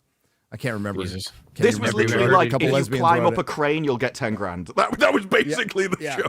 But Brian Cox was in that, right? Oh, that one. He was the best bit. On the phone was the best bit. And Brian Cox, I believe, when he signed up for it, was unaware that it was like a reality show. He thought it was a Bond project. Oh, shit. I knew that's what Hired his agent, I would hope. When Amazon bought MGM originally, that was the first thing they said. As they bought the rights, they were going to make this show. And it turned out they had the idea for the show anyway, but needed like a brand to tie to it and wrap it in. So it was literally a preordained idea they just skinned with James Bond. That seemed so fun. I remember the trailers now because they implied that the guests were going to go do these dangerous stunts, and I'm watching it thinking, well, there's no way health and safety is going to let them really do that. I'm not watching a reality TV show unless there's a meaningful chance the contestants can actually die. Because that's the only thing I'm really interested in. Well, the Mr. Beast show is now out, so... Yeah. Do you know there was a cartoon called James Bond Jr.? Yes. I watched that. No. I actually remember enjoying that as a kid. Yes, there was. There was. So, yeah, Jennifer Salke, we just saw a picture of the lovely Jennifer Salke who's given us the Rings of Power. That bitch. She has an entire article written by the Hollywood Reporter where they just called her star fucking, and that's my favorite quote about Jennifer Salke. That's what she is. She's known for. She's not creative at all. She has a marketing background, and then she was installed as head of Prime Video with like no experience in putting together maybe TV shows, but not film or anything like that. And it shows. The last 4 years have taught me putting women in power has just been so detrimental to entertainment. From Bud Light to James Bond. Jesus Christ. Yeah. Vagina. Broccoli was irked in one early meeting when Salke referred to James Bond by the dreaded word content. Using such a sterile term one friend reflected, was like a death knell for Broccoli. It was also antithetical to Broccoli's approach, which she has said mixes gut instinct with a healthy amount of risk. With no decision more critical than determining who will play Bond. Daniel Craig, for instance, was a relatively unknown when he got the part, starring, hopefully he goes back to being an unknown, starting with 2006 Casino Royale. The decision, she said, is as serious as choosing one's spouse. I used to like him. Wait, have you ever seen him in Says somebody who Cake? probably He was has in a kid in King Arthur's court. Says somebody who's probably had multiple spouses. So just pointing that out. Yeah, I do like. I know the healthy amount of risk or whatever. It is like you don't necessarily want to cast somebody for Bond that everybody else knows as someone else, right? So you do want to, at least probably they want to cast someone who their gut tells them this could be the next James Bond, with the risk being it's a fucking unknown.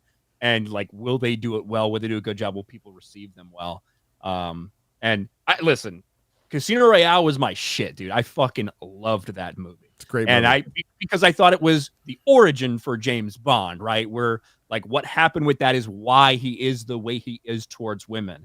The problem was the next movie was all about his guilt from that. And then the next movie still fucking dealt with that. And then the next movie still dealt with that. Like it was just went on and on and on.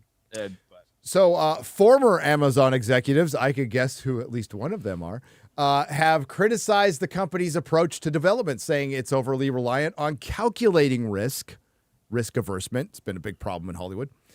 Based on factors such as an actor's past performance or similar titles have done in the marketplace. The idea of casting an unknown in a lead role like Bond is hard to imagine at Amazon, they said.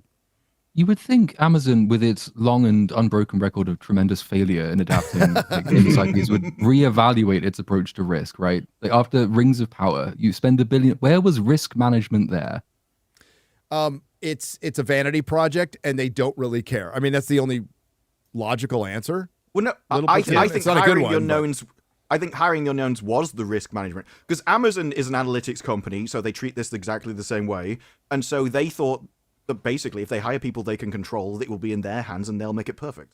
And so they just needed essentially a snake oil salesman to pitch it, which is what those two come across. One of them I don't know about, but the other one just comes like a used car salesman who will literally tell you anything, and you do start to believe him, as long as you don't know anything that he's actually done or said previously. Scroll down a little bit. I don't know if there's any more meat to this article. They're fucking idiots. The goal was to maximize content opportunities presented by MGM. This is in the purchase by Amazon. And the MGM library acquisition, the memo said. Next to Bond, all the memo listed as a status was to be determined. Only on hold pending larger discussions, it read. We're going to have another big break between Bond films till we get our black lesbian in a wheelchair. So I love these photos. Look at the photos. Bond. Queer man. There. Because Daniel Craig hated Bond. He hated everything. Like, he doesn't like the gadgets. He doesn't like anything else. He wanted it to be dark and gritty. He wanted to be Jason Bourne. Yes. I don't know if it was just. I don't think that Daniel Craig was the one in control of those decisions. I think it was more a product of its time in terms of. I think they wanted to turn him into Jason Bourne. Refused to do the gadgets, so at least that bit. But I mean, famously, when asked if he was going to come back for, was it after Skyfall? Yeah. Where they asked him if he was ready to do a fourth one, and he's like, "I'd rather fucking break this window and slit my wrists than play James Bond again." And then he did two more times. And he since like, I got a mortgage. It was very emotionally draining on me or something like that. So I got carried away. Okay, so best James Bonds. All right, I'm sharing all the James Bond. Sean Connery, best. Then I think comes second, Pierce Brosnan.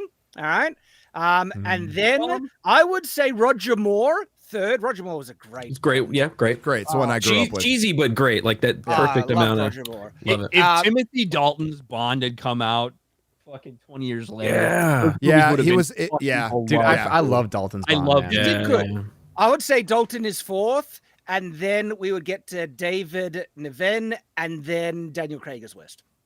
So no George Lazenby? Yeah, what about George Lazenby? Yeah. Where is he?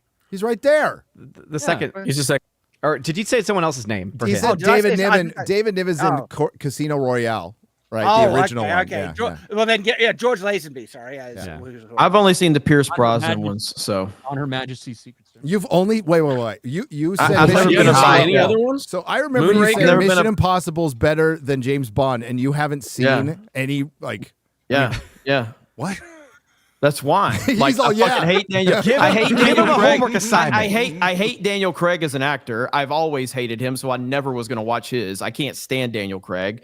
And yeah, so I just never watched James Bond, and then I watched the Pierce Brosnan ones, and I was into that because of GoldenEye on N64. You know what I mean? Oh, he was good. So, he was great. Yeah. He was a great Bond. You watch 4 out of the 25 Very movies, good, and you're like, There's so many. They're all fun. They're all fun, and some are just.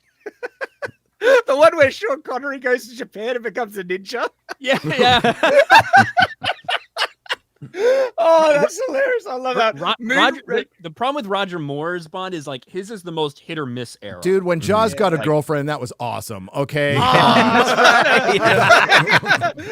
And they're on the spaceship, and it's like, well, kiddo, here's to us. Yeah. Fucking But I love Moonraker. Jaws. Jaws is just Moonraker so is terrible, and I love it. It's horrible, but it's awesome. Oh, there's so many good ones. But I grew up on Roger Moore. That's like it was every couple of years got to see Roger Moore as Bond, and like every other one was good. And it didn't matter. When you're 8, you don't like Moonraker was fucking awesome when I saw it when I was like 8 or 9. Even the cringy cheese factory ones, they are all really, really good fun. Like even you have such iconic random villain design. Odd Job, a man with a lean hat. It's like, it's just great. He literally I love shoves him. a midget into a suitcase in one of the movies to defeat him. Oh, you gotta watch him, Jeremy. We need to go back to that, man. Someone needs to get him the full James Bond Blu-ray collection set. It's always sale. They even go full Smokey and the Bandit. They got the redneck sheriff, and he comes back in another movie. It's like, you gotta go all the way back to Dr. No and Boat Chase. Jeremy. Yeah, you got to start with Dr. No. Dr. No is an awesome movie, but it's an older movie. It's old. It's got that 60s pacing. The editing and the ADR is not the best in the world, but I fucking love it. Goldfinger's fucking great. Goldfinger's awesome. A couple years later, right? Yeah.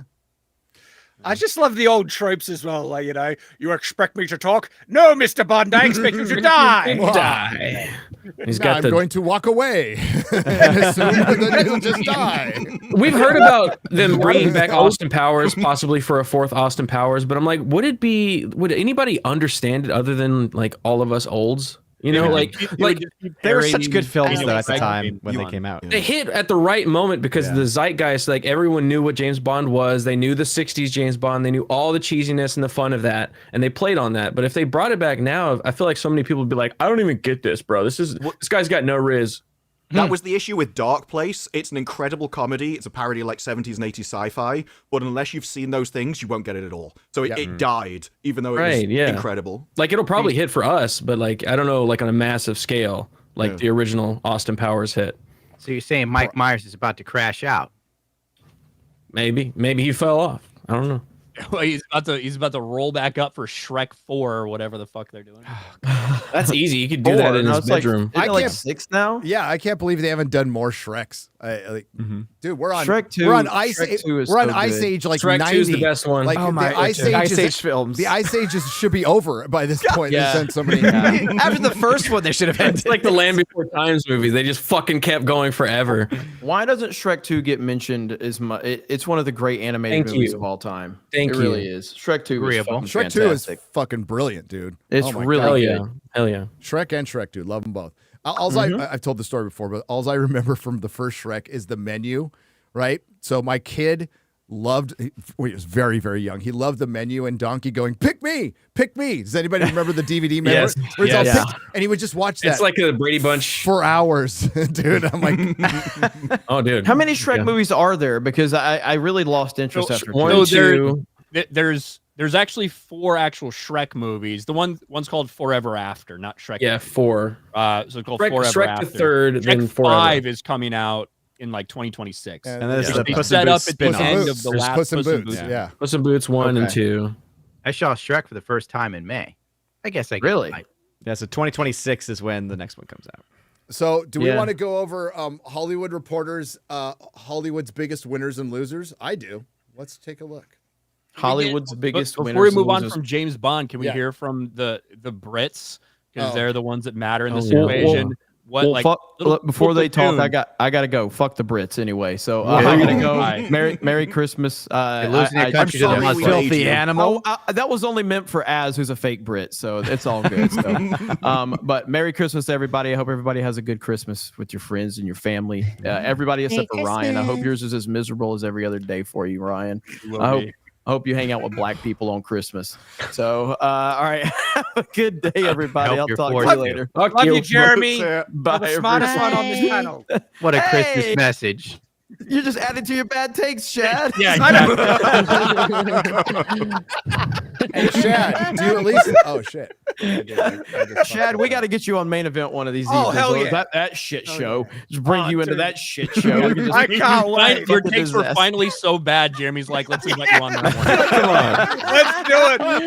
I'd love to argue with and Epic Mike and all. Hell yeah. All right, seriously, everybody have a great Christmas. Merry Christmas, everybody. You too. Bye. Merry Hi, guys. Christmas. But I was gonna ask, like for Bond going forward, icing the franchise isn't a possibility. Who would you like to see play Bond, Little Platoon? Ooh, fuck. I feel like the generic answer is just Henry Cavill, because I think he just looks the part. It's more important, I think, the tone that you strike for in a Bond movie and the type of Bond movie you're making. If you put Henry Cavill in a Daniel Craig Bond movie, it would still be shit, for example. I don't think necessarily the actor playing Bond, as long as he's the right age and has the right disposition, it's fine. But it's what you do with that character that really matters. Bond is an older guy's kind of power fantasy. It's an older guy's movie genre in total. Casting a young guy to play Bond and making it very modern and discarding all of the sort of the cheesy gadgets and bringing it all up to date with modern technology misses the point of what Bond is and why it's so appealing. I think there would be a pretty big appetite for a Bond movie that's even a period piece. Go back to the Cold War, go back to the 60s, go back to the slightly larger than life use of gadgetry, and make it really, really stylish. Don't have him depressed that he's a man, and don't have him too depressed to sleep with women. Have him wear like the nicest suits, go to the swankiest parties with the most attractive women with a really cool watch that blows shit up. And people will go and see it. I don't think that's a time-dated idea. I think that would work just as well today as it used to. That's brilliant. Oh, absolutely. I mean, definitely see that. But they don't want to do that because of it's so toxic and stuff. But it's not that hard. James Bond can be a simple archetype. That can be so damn fun.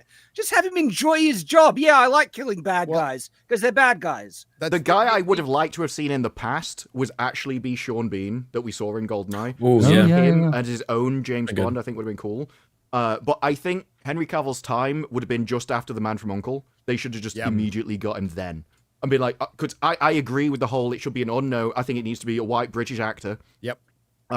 Because that's what they always been. I think the issue is that we have the same problem that Hollywood does, is that all like the actors that I can think of are way too old now to be it. We don't have a new breed coming up that would be able to fill Bond as it is that I can think of. We'll end up with some like Timothy Chalamet clone, some skinny, wafy. Aaron Taylor Johnson is one of those that they put in the list. Yeah, one of the leading like people that always get brought up because they said they want a Bond who's in their 30s right now is the guy who was just Craven, and that's Aaron Taylor Johnson. I would be fine with that. I would absolutely be fine with that. He's a good actor. I think him in Bullet Train, like that character, he was great in that movie. You brought up the male power fantasy part of it, and that's the thing the entertainment industry overall has a problem with. They even James Gunn brings that up. He's like, I didn't want my Superman to be a fascistic power fantasy. So they still see a power fantasy as fascistic. I mean, that's your fundamental problem with the hero, because it's called the hero's journey and it's called being a hero. It's not necessarily a power fantasy. Not the average douchebag's journey. Yeah, you know, like exactly. Superman is so not fascistic because he has all the power but doesn't rule over everyone. Like that, he's literally the opposite of it. You would be utterly surprised how many comic book writers think Superman and Captain America are fascistic. Because what they have just been indoctrinated with the old quote, power corrupts, ultimate power corrupts, absolutely. This is a complete nonsense. There's nothing about power that corrupts you at all. It depends on the person you are, and power can be used for good just the same way it can be used for evil.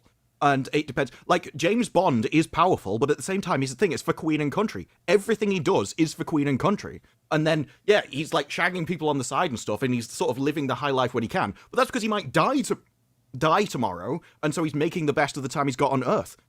There's nothing fascistic about that storyline at all. Exactly, but because it's the way they see it, sacrificial but the way they see it, Disparu, is for Queen and country is nationalistic. It's It all is. their That's why it's a ideology, good story. and they think it's bad. They think it's a horrible thing to be nationalistic and to be masculine, just in a normal way. That is completely evil to them. That's why the satanic panic from the 70s, we've had a Nazi panic. We have had the woke panic. They think they see a fucking Nazi around every fucking corner. They think everything's going to lead to National Socialism, when in truth, it was described perfectly by Carrie Smith today. In truth, identity politics is closer to National Socialism than the free market, than any other political movement, because it's based completely on race. It's based completely on it. So they're all left-wing beliefs anyway, whereas James Bond is like that. That's the traditional masculine sort of right-wing view as it is. He actually believes in his country. He would be the guy that sort of supported tradition. He's trying to preserve the nation as it exists now, rather than the one that exists in the future. He couldn't be further away from those two belief systems as it was. That's why when that actress went out there, Maverick go on. kind of character, which one of the things that really doesn't sit easily with a lot of modern writers is that you have a Maverick character who's not accountable to the system. James Bond isn't. A modern James Bond movie is James Bond constantly running away from human rights lawyers who try to prosecute him for systemic abuses that he's committing. That's what a modern Bond movie is. That's the modernity which is trying to change the nation as it was. So he's from the old system. This is why they often pitch him as sort of from the Cold War era, because he is essentially a throwback to an older time. And I've always seen James Bond as a bit of, it was in, what was it, the Firefly movie, where the guy's like, I'm creating a world that I could never live in. Yeah, James Bond is that the operative. Yeah. Yeah, Chiwetel Ejiofor, such a great actor. Oh no, he's like, I am I doing am the a horrific monster. things that need to be done to preserve what you have. Yep. That was he was such a good character in Such Firefly. a great movie. But going to that comment that James Gunn said about that he looks at previous Superman stories as a fascistic power fantasy, that is such a massive red flag for me. Dude. Like a guy who has that mentality cannot write a good Superman He immediately corrected himself, and even Variety said, "Well, that sounded like a shot at the Snyder." At Snyder. I was like, "Oh, well, it probably was. It probably was." So, real quick, let's go over the winners and losers. I haven't even pre-read this; it could be completely lame. We'll find out. Hollywood's biggest winners and losers of 2024, from Joe Rogan to Kevin Costner. Well, Joe Rogan. I thought Joe Rogan wrote it. Yeah, I know. From Joe Rogan to Kevin Costner. So Joe Rogan's not in Hollywood anymore. Certainly from Hollywood. Lived there for a long time. Talks to a lot of people from Hollywood, but he ain't in Hollywood. Here's who won and lost the year in entertainment. So I guess when a lot of people say Hollywood, they just mean entertainment, which could mean across the pond and everything. Starring Zendaya, Will Smith, Katy Perry, The Penguin, and more. I don't get Zendaya. Yeah, Did Will Smith do anything? She didn't really do any. I guess was it Challengers not making a lot at the box office, but we'll find out. Is there like a list? Hopefully, let's see where the list is. I think it's Donald Trump in like the first 4 lines. I was like, oh great. Oh, is it? She's one of those actresses that Hollywood is desperate to make a thing, and they're constantly pushing. And she's like the Miss Marvel of Hollywood. Yes. Yeah, she's the kind of woman that gay men like. Are you trying to say something there? Me? Okay, so like we have one gay man on the panel. He says no. He takes aside from Little Platoon partner in life. I'm talking about the beauty industry. So they really like their women like looking like little boys and really fucking skinny. Okay, and the beauty industry is run by men, by gay men. So and that's why Selena Gomez looks like she just escaped Auschwitz. Yes, exactly. Wait, no, you mean Ariana Grande? Selena Gomez has massive fucking tits. She had babies. It's hard to tell which one's which. This year's winners and losers list might sting a bit, particularly for Hollywood progressives. You might not love some of the winners. You might not like us saying the certain names lost this year. It perhaps appropriate with Donald Trump being reelected, of course. Clutch the pearls. Dude, that man broke an entire industry. Dude, everybody. He's living in all their heads. Fuck. It's crazy. That our annual rundown reads a bit like Revenge of the Canceled. But the people have spoken, and here we are.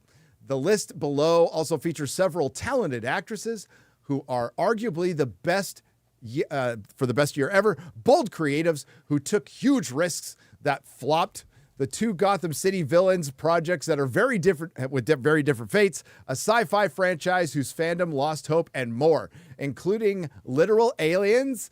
In such divisive times, take heart that there's at least one thing all Americans can feel pretty good about. Everybody finally stopped talking about NFTs this year. Okay, I agree with that. I agree with that. But not meme coins. Okay, Zendaya won because... So one, Zendaya and other former child stars. Okay. All right, that's great. She was in probably because people like Ariana Grande and fucking shit like that. Oh yeah, Selena Gomez. I don't get Zendaya. I don't think she's particularly a good actress. Just that might upset some people. Lost, Kevin Costner.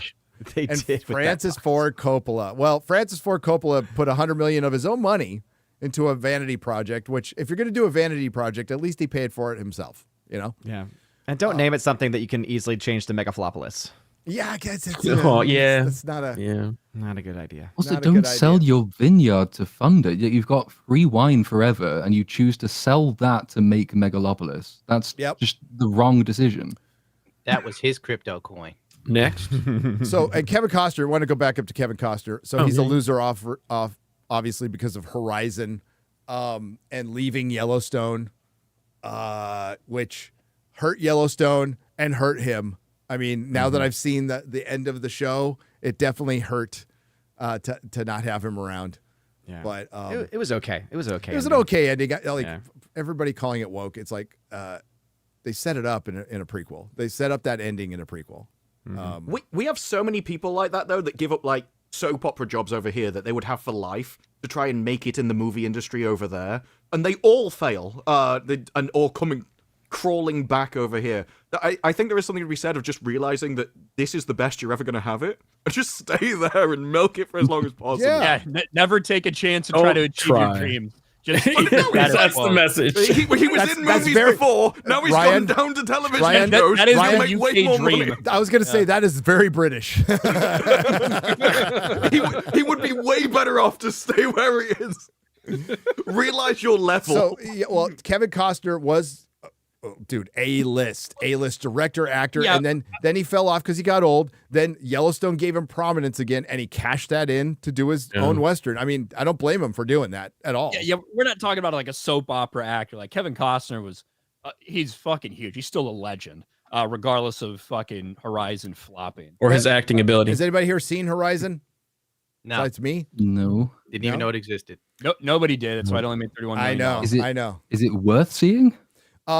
If it ever completes, maybe. The movie was the first 4 episodes of a pretty good TV series that I might have gotten into if I knew what was going on after that. So, and I know the second part's done. I don't know why we haven't seen it yet, but the second part's done. He's already premiered it.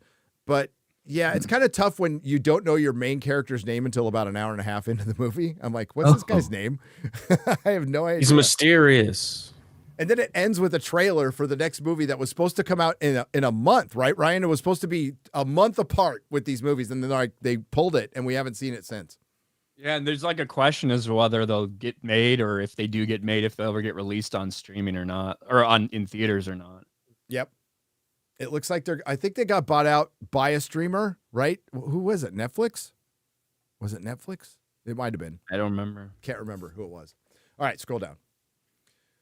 Joe Rogan and podcast disruptors. Oh, this one makes me feel good. I hope this hurts everybody in Hollywood.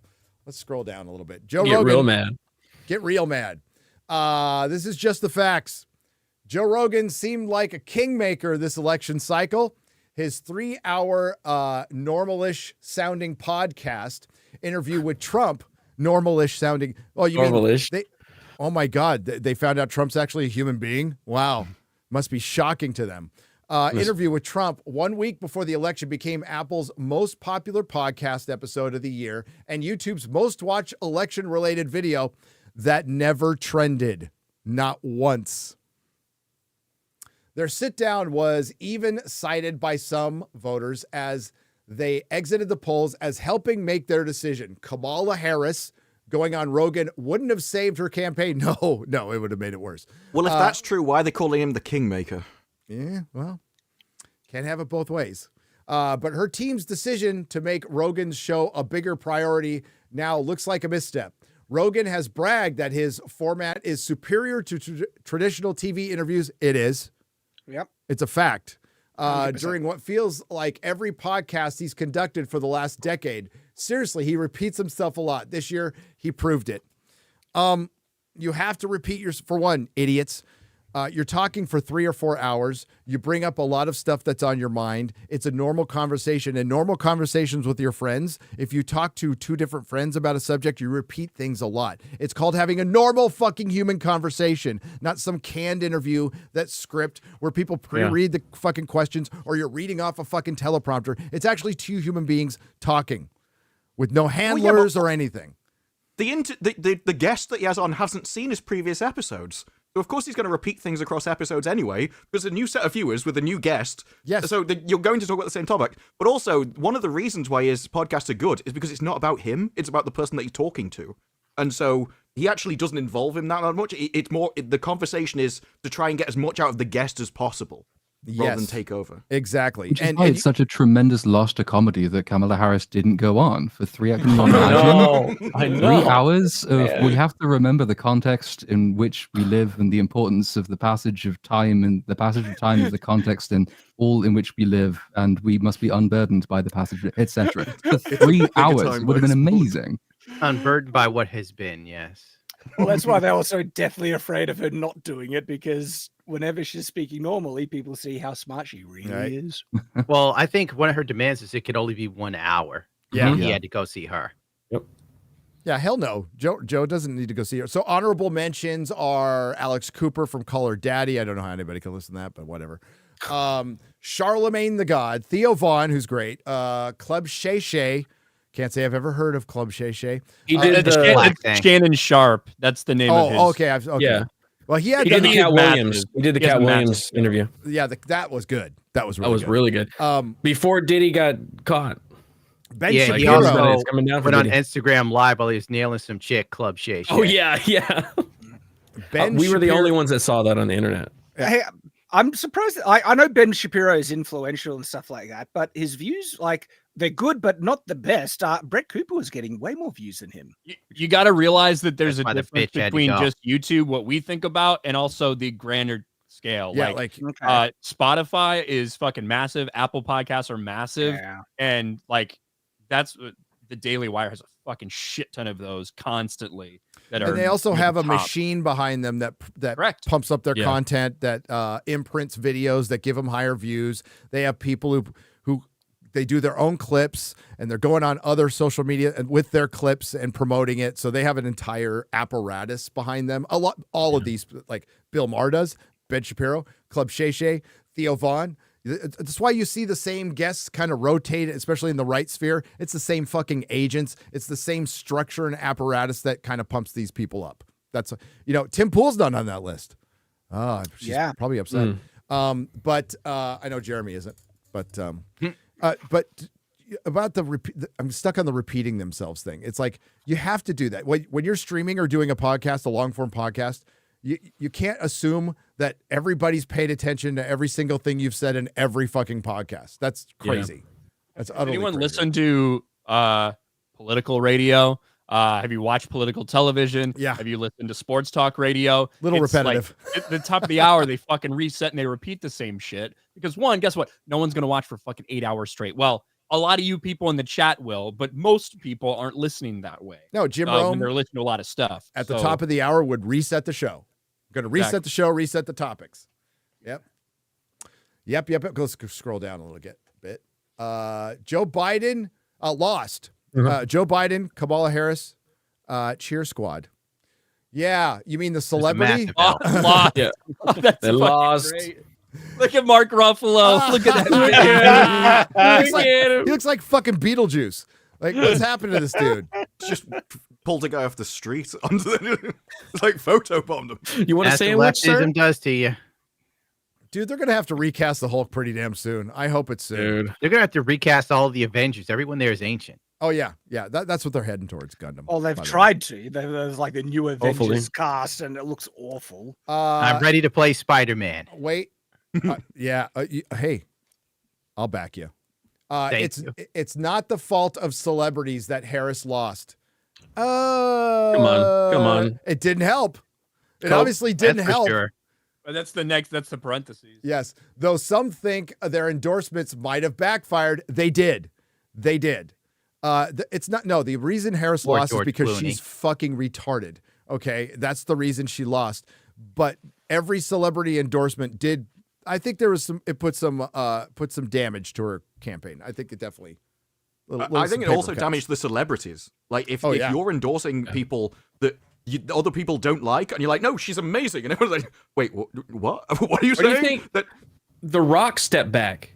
Last election, he was like, yeah, this is the first time I'm going to endorse Joe Biden, blah, blah, blah, blah. And this time, no, bro, I'm out of this. So he was smart. He stepped back and didn't get hit with this tar brush.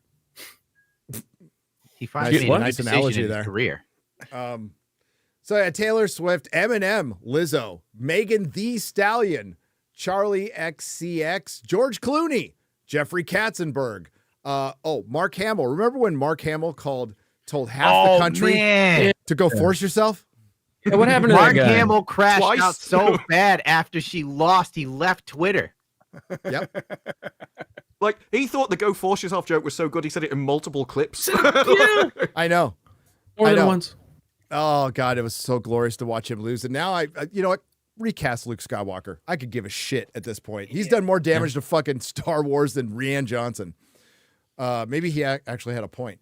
Also, honorable mentions. No, these are losers. Jimmy Kimmel, John Oliver, and Stephen Colbert. They've been losers. Yeah, losers. Look at that, though. Not sure when late night hosts became the self-appointed moral guardians of our republic. Can you imagine those being the moral guardians of anything? No, they should. But there were a lot of self-righteousness on display in the trio's pre-election episodes, and they all ate it. And all their ratings have plummeted because the audience went, "Oh, they're fucking lying to us." Well, they have been the whole time, but thanks. What is this bullshit in the lead up to this election? You talk about the last 8 years. Let's talk about the last 8 years. Where you been, Hollywood Remember when reporter? late night shows used to be like Velcro night, you know, and David Letterman, the fun, you know, Conan O'Brien doing that great skit with George R. R. Martin. You know, those are the good old days, man. In the year 2000, in the year, yes. Yeah. I remember when John Oliver was on TV over here. He used to be really funny. And then he got that show over there. I'm like, what on earth happened to you? Colbert used to be funny. What happened? I don't know. He was funny on Strangers with Candy. Yeah, he was great. But that's because someone else is writing for it. No offense, Birdman, attorney at law. No offense to the Brits here, but like any Brit who wants to come on and start talking about, you know, our politics, fuck off. Okay, on our TV. Oh, I know how it feels the other way around, because generally it's like, I know you mean well, but you actually don't know the entire situation, and sometimes it's just worse than the people that... I see clips from like 8 months ago, it's like, look, what happened to Britain? Like, no, it's so much worse than when you know. When a British guy starts talking about like the Second Amendment, it's just like... Just stop. Just stop. I was watching some Australian TV show, and like this group of people were like, oh, there's people coming after us. We have to protect ourselves. And like, so the cop goes and he brings this big fucking case out and he opens it up. I was expecting to be a bunch of guns in there. It was a bunch of fucking knives. It was so fucking funny. That's a knife. Now that's a knife. Scroll. Okay, musicals. Because of Wicked, or is there another musical that came out that I missed? Yeah, I don't know. Other Joker has come on, coming out. Don't give it a win when musical movies and it's Joker. Come on. Is Moana 2 a musical? I guess. Maybe? I don't know. Yeah. Technically, every one of these Disney movies. I mean, Aladdin is a musical. The Lion King is a musical. Like those are musicals, technically. Yeah, musical away. I hope it comes back, and then they can stop trying to make superhero movies and Star Wars musicals. So, right. Wicked seems like the only truly successful one amongst the list here. Yeah. Am I missing something? Well, Moana too. I guess if you're counting it as a musical. Yeah. Scroll down. A little bit of a stretch, but okay. Suck. One, everybody involved with the Penguin. Agreed. Yes. Agreed. Win. One of the biggest wins of the year by far. What a fucking masterpiece that show was. Hell yeah. So good. So good. Lost. Everybody involved with Joker. All right. Okay. You redeemed yourself with this one. Not going to argue with this one at all. Wait, it's going to be a masterpiece, guys. 20 years. So We just got to wait 20 years. It's going to be a masterpiece. Come around. Come around. You're media illiterate. You don't understand, man. It's flim. It's flim. It's cinema. Madam Web. Oh, no. Madam Web is... These are masterpieces right here. Okay. Stop. These are great. Madam Web is fucking terrible, and it will always have a place in my heart for it. Is that coming out on Steelbook? Because I want to get it.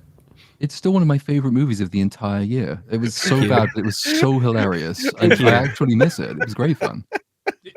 Fantastic. Coming out on Steelbook, Garrett? Yeah. That thing should come out on Stillbirth. That thing If it wasn't for streaming. I want the box set. I want the Sony box set. You want the limited edition Morbius, Steelbook with like Madam Web. You want it comes with commentary. It comes with a little wheelchair in a box set. Oh yeah. And the glasses. You get to put the glasses on. Yeah. I would love to see Dakota Johnson hear her narrating oh my God, yes. I would love that of that Dude, movie. doing a commentary on that? Fuck, that'd be great. That is the unholy trinity of these Sony Spider-Man movies. Morbius, Madam Web, and Kraven the Hunter. You can clearly tell it's the same fucking studio, the same people involved, potentially the same writers. With the same amount of care. Okay, so exactly. they mentioned Borderlands. That's definitely worthy. Oh, yeah. I would throw in Echo, Agatha. There's a lot of other shit you could. I wonder if they bring up Furiosa. Because Furiosa is a curious one. Because Furiosa flopped really fucking hard. Lost a lot of money. Did not do well. That though, like 33 million. No. But Furiosa, I like Furiosa.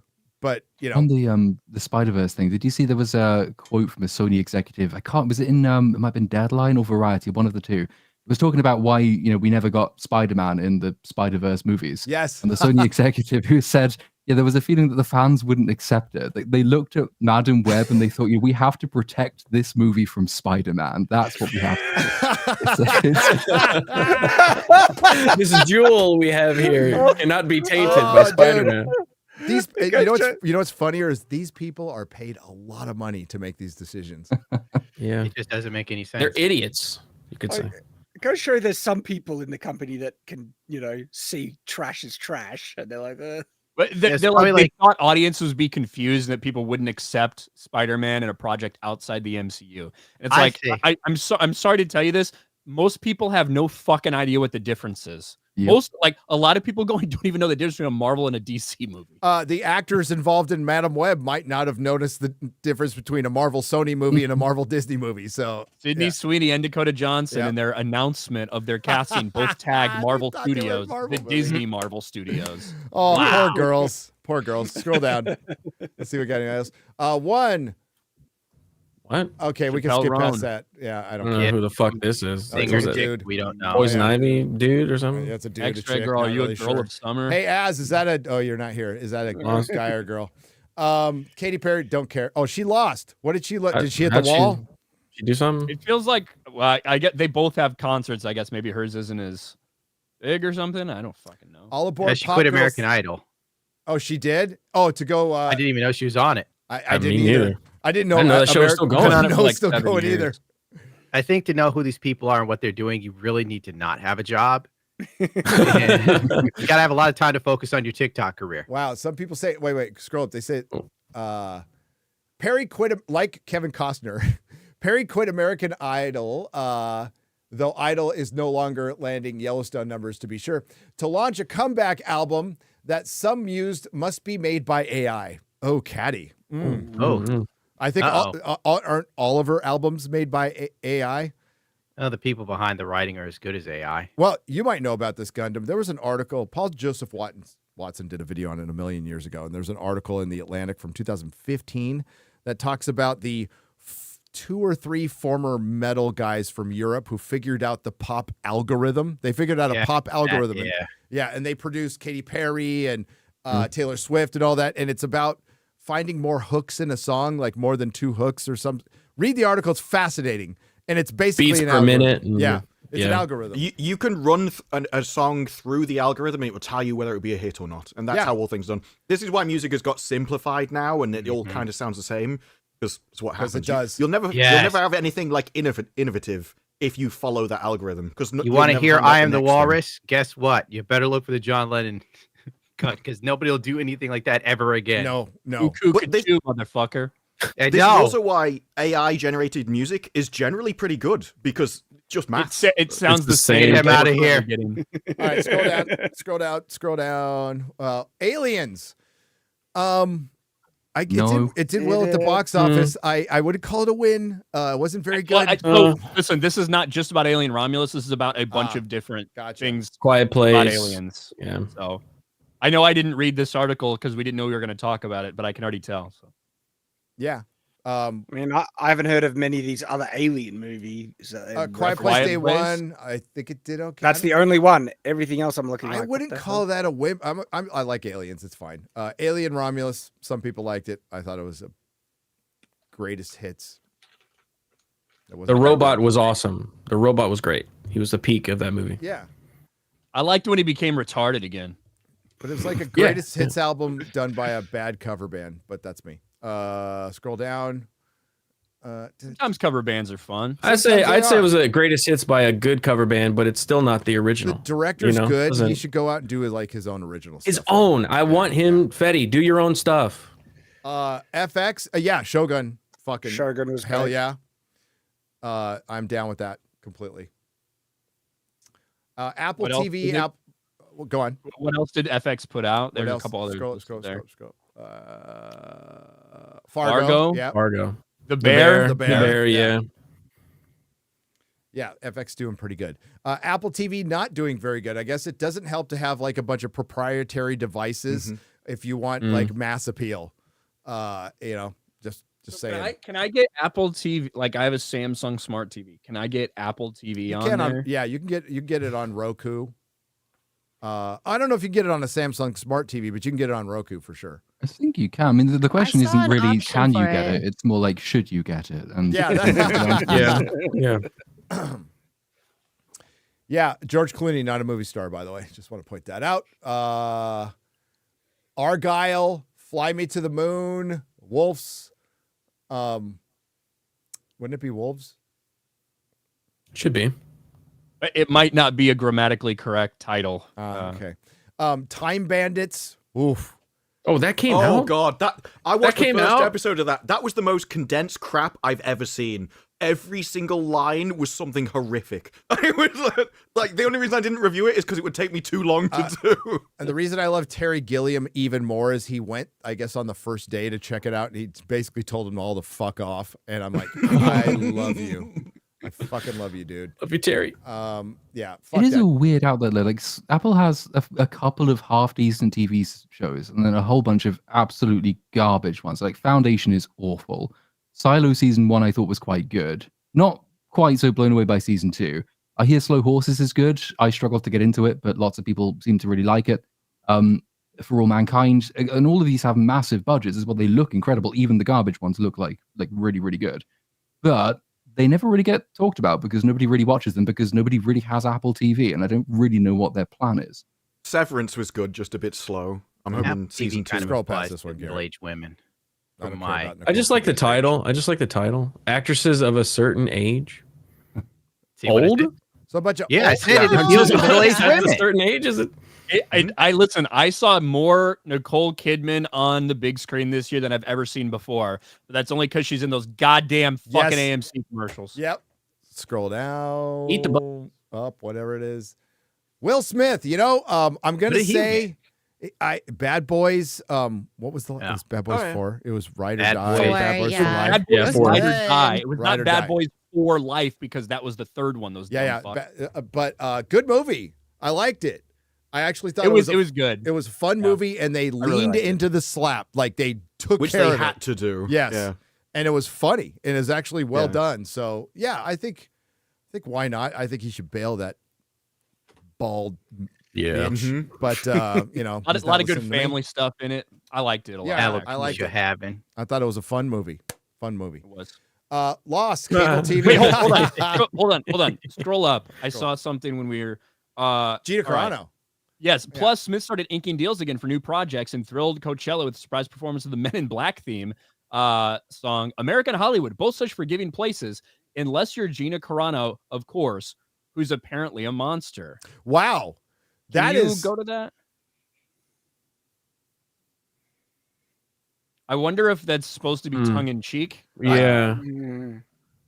It sounded a bit tongue in cheek. It does sound a bit tongue in cheek. And the fact that she was mentioned like that is interesting. I think it is. I think it's mentioned that that maybe there's some sentiment shifting because there is. And, listen, Hollywood Reporters written by multiple reporters. So you might have one hate fucking Gina and one doesn't. But they like everything. Like every time we were like, look at what IGN gave this, but they gave this, that. It's like, well, these reviews are done by different people. But I think as time has passed, a lot of people have realized that she got completely fucked over. Like just horrifically. If she said today what she said a couple years ago, she wouldn't be fired. Because that's all they're saying now. Yeah, that's what they're saying now on their fucking websites now. So, yeah, tide's completely turned. Yeah, but she. Good job. You ruined her career over it. Yeah, Disney legit fucked her career. It doesn't matter, and what doesn't matter is how much money her dad makes or how much money she's made in the past. It's talking about her career going forward, and they interfered with it. They smeared her character over a post, and what they truly fired her for was something they wouldn't admit to, which was the pronoun bullshit. That's what they really fired over fucking beep bop boop.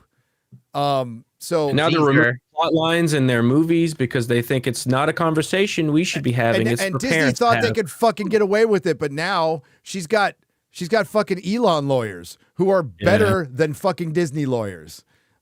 So now Disney, we'll see what happens, man. We'll see. I'm looking forward to Disney that. settling a lot of cases now. Yeah. Didn't Disney just settle one with Trump after the election? Oh, ABC. Yes, technically that's Disney. They settled a $15 million lawsuit with George Snuffleupagus, who's a piece of shit. That fucking piece of shit. He used to cover for Clinton and all his fucking around. That was his job, is to cover for Clinton. So for him to come out, fuck that guy. Fuck that piece of shit.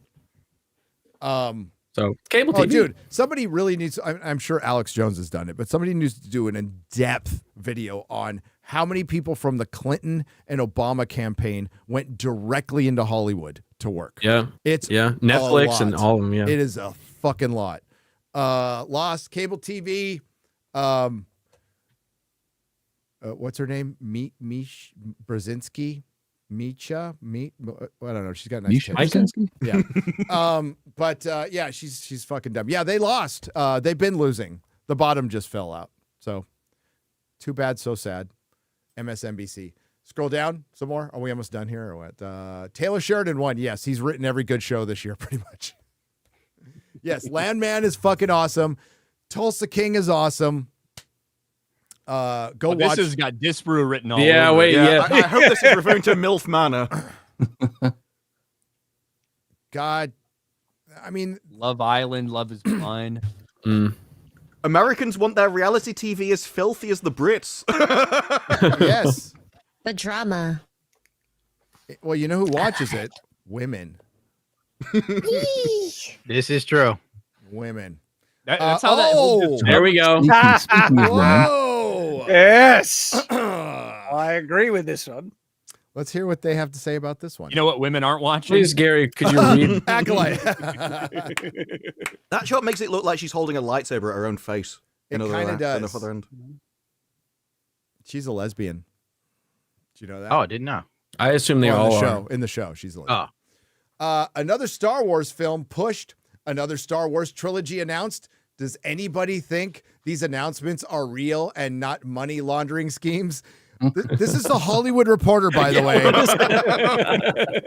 Going down the alt-right highway. Of course. Another Star Wars series that flopped. This one, $180 million and generated massive controversy and fan division, some of which was super toxic. But also, how many times can Disney blame its audience for not liking what it makes? Whoa! Yeah, the Kathleen Kennedy thing gets better too. Holy shit! Whoa! Who These wrote people this? are toxic, Jeremy but they're Griggs? Oh, he right. couldn't have because you have to know how to spell it right. So the franchise. He might have wrote Wolves though.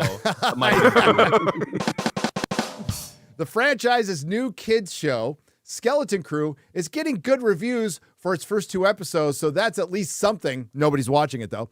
Part of the blowback against Lucasfilm boss Kathleen Kennedy is just people being jealous. Who doesn't want to be able to have projects repeatedly stumble and still keep one's Hollywood's top job? Holy shit! These fucking misogynist bigots! What the fuck's going on? Damn. Welcome to the dark side. I Yeah. need to read that again because it's just fun. Who doesn't want to be able to have projects repeatedly stumble and still keep one of Hollywood's top jobs? The rest of us can only dream of failing so successfully. Oh my God, I'm going to give you applause. That's so good. Did Steve Bannon tell you to say that? Damn. Holy So we are now shit. allowed to say that, and it's not sexist to say it anymore. Just We've been so saying I'm clear this on for the rules. years. Oh yes. Oh yes. Whoa. Welcome to the party, pal. I'm ready They to write basically the said they Hollywood are toxic Reporter. bigots, but they're right. That's going to Yeah. have to go in our next video, Garrett. Save it. Yeah. Oh, oh my goodness. Okay. Some sports ball. I don't care about bullshit, that. whatever Scroll it down. is. BBC. Ah, Hey. Brits. Are you happy? Yes. I want them to go bankrupt and have all their funding taken away from them. So yes. Yeah, so I haven't The lost issue with the enough. BBC is they can fail and suffer no consequences because it's just taxpayer funded. State run. Yeah. What does it say? It uses the shit word at the bottom. What is this all about? There's only one entry about a non-U.S. company on this list. The promise the BBC apologized for its handling of complaints about unseemly behavior by its presenter Hugh Edwards. You mean like Unseemly behavior is a very, very, very mild way of phrasing that. Yeah. Yeah, he was a pedo. Yeah. Oh wow. He was a pedo. A lot of those in the BBC organization. What's up with that? Yeah, they're probably comparing him to everybody else at the BBC, so he's only slightly more unseemly than all of them. Well, yeah. Is he an old white pedo, or is Yes. he a modern London pedophile, where it's like No, he's a traditional one. He's a traditional Levels of pedophilia. Traditional BBC. Where have we come to as a society?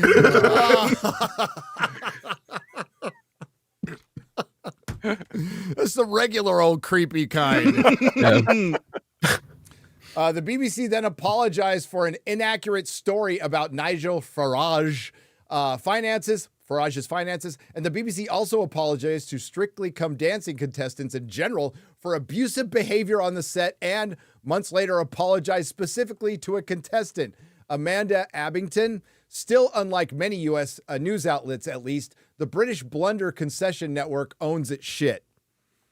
That's a terrible No, it doesn't. renaming of the BBC. Yeah, it doesn't own its shit. It hides it until it gets exposed, and then it has to apologize. But then it covers for people it knows about, including people Jimmy Savile, who tend for who lean towards some unseemly behavior. Fucking A. Good God. Yeah. Okay. White dudes. It was white dude summer. Basically, they said hot actors. Ryan Reynolds wins. Yeah. Ryan Reynolds won. Beyonce lost because she's not a white girl. Wait, she won, lost? She, What? wait, Won won and and lost. Okay, whatever. Yeah, she Who won cares? because she's a white girl. She lost because that's she's not a white girl. It's done. We're done. They had that Thank big you. country music thing, right? Yeah, I guess. Yeah. But also Kamala. That was a win. She walked on stage, said H-Town, I'm a mother, and booked out for 10 million. It wasn't 10 even a full million. 5 minutes. Holy. Not a single note. They should have put lost every person who's ever taken a picture with Diddy. Yeah. He wasn't even on the list. Man. Well, the Hollywoods. I mean, they kind of went over it. They glazed over it, but the Hollywood celebrity lost. Period. Like they lost big time. It was such got so much egg on their face, and it's great. It was fucking wonderful. God, it's been a good month. Good month and a half. Been really happy. Rolling the Wretched. 8 parts for $200. Right, the novel here. He's earned it. Oh, God. Time to show off your Bon Jovi vocal talents. Sing the following to Grandma Got Run Over by a Reindeer. No. Ryan got run over by a RV walking home from my house Christmas Eve. You could say there's no such thing as Nerdrotic, but as for me and Jeremy, we believe. He's been drinking too much, JD. And have you been drinking, JD?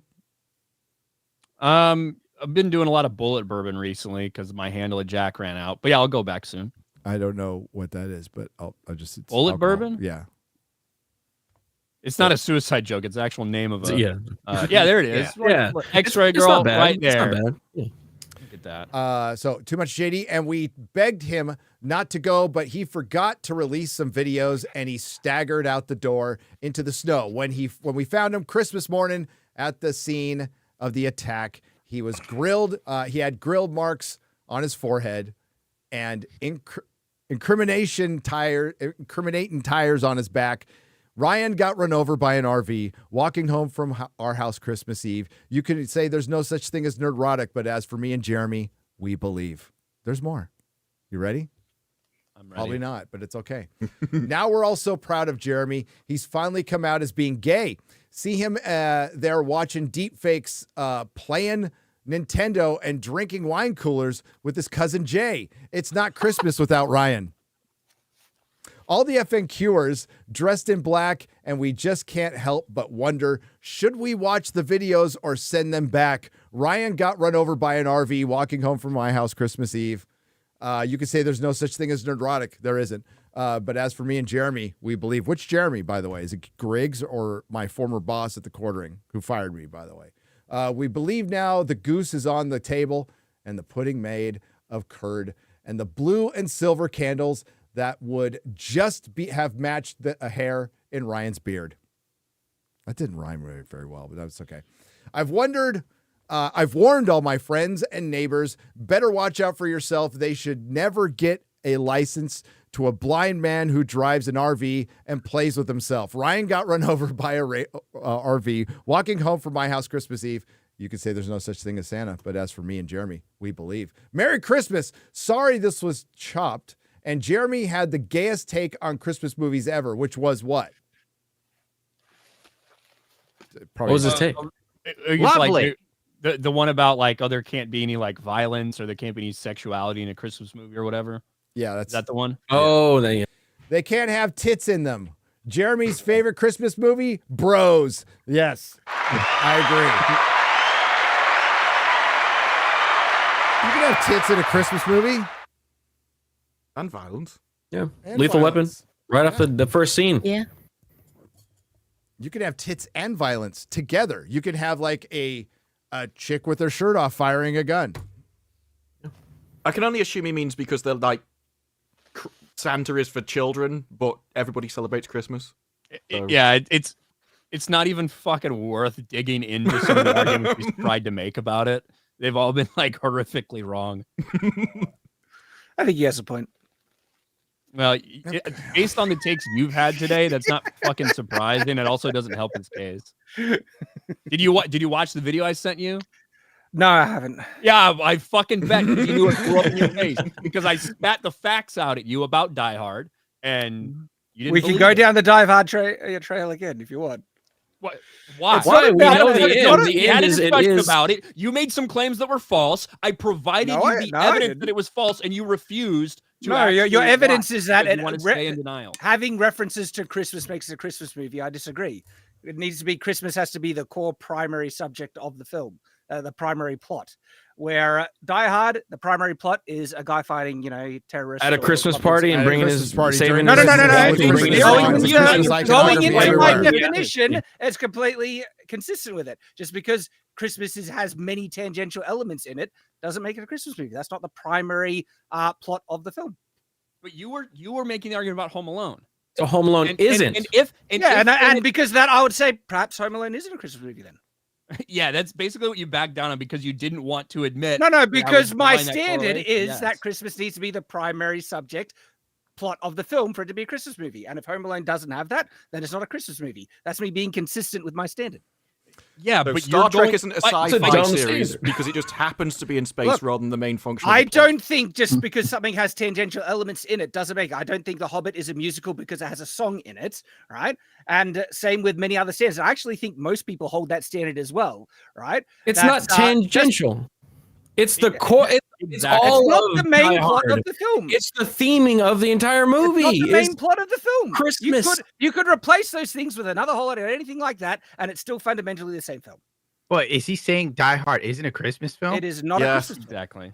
but it is set in Christmas, and all the stuff is so technically it's kind of a Christmas Yeah, film. set 'cause it that's what's during going on. Thanksgiving, and it's the same film. And the Well, writer, if- no, at but the writer Thanksgiving, said if it's a there's- Christmas movie though. The guy who He's created wrong. it. Ryan brought this up last time. His wife's name is Holly. Yes. Okay, come on. But like, I have a gun now. Ho ho ho. Yeah. So Shad, like this is again the same thing with the Shad saying. Part of it, I'm like, okay, I kind of get this, but it's ignoring a lot of other shit.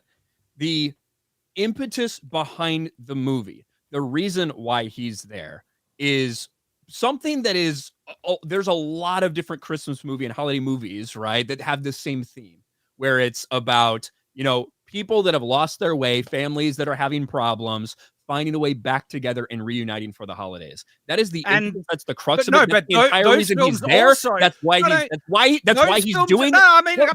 doing the things he's doing. That's why she doesn't want Hans Gruber to find out that they're married. Can you talk one at a time, please? No, let them fight.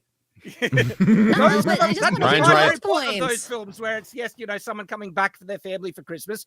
Primary plot, central actual thing of what's happening. As the primary plot of Die Hard is about him fighting the bad guys. Yeah, but it's still a Christmas movie. Yeah, replace it with Thanksgiving. Replace it with another holiday. It would have been a Thanksgiving movie.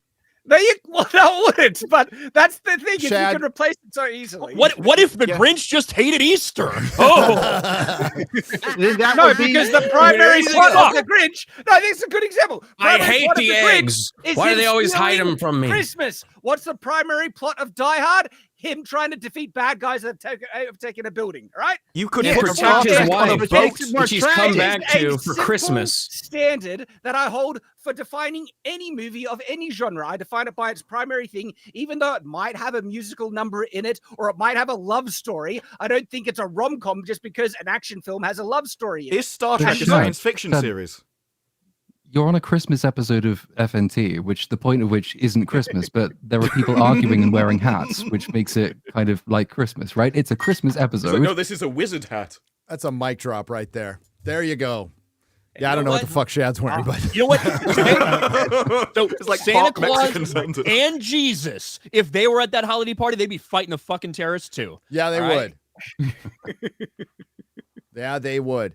You know what I'm going to watch right after this, Shad? Fucking Die Hard, the Christmas movie.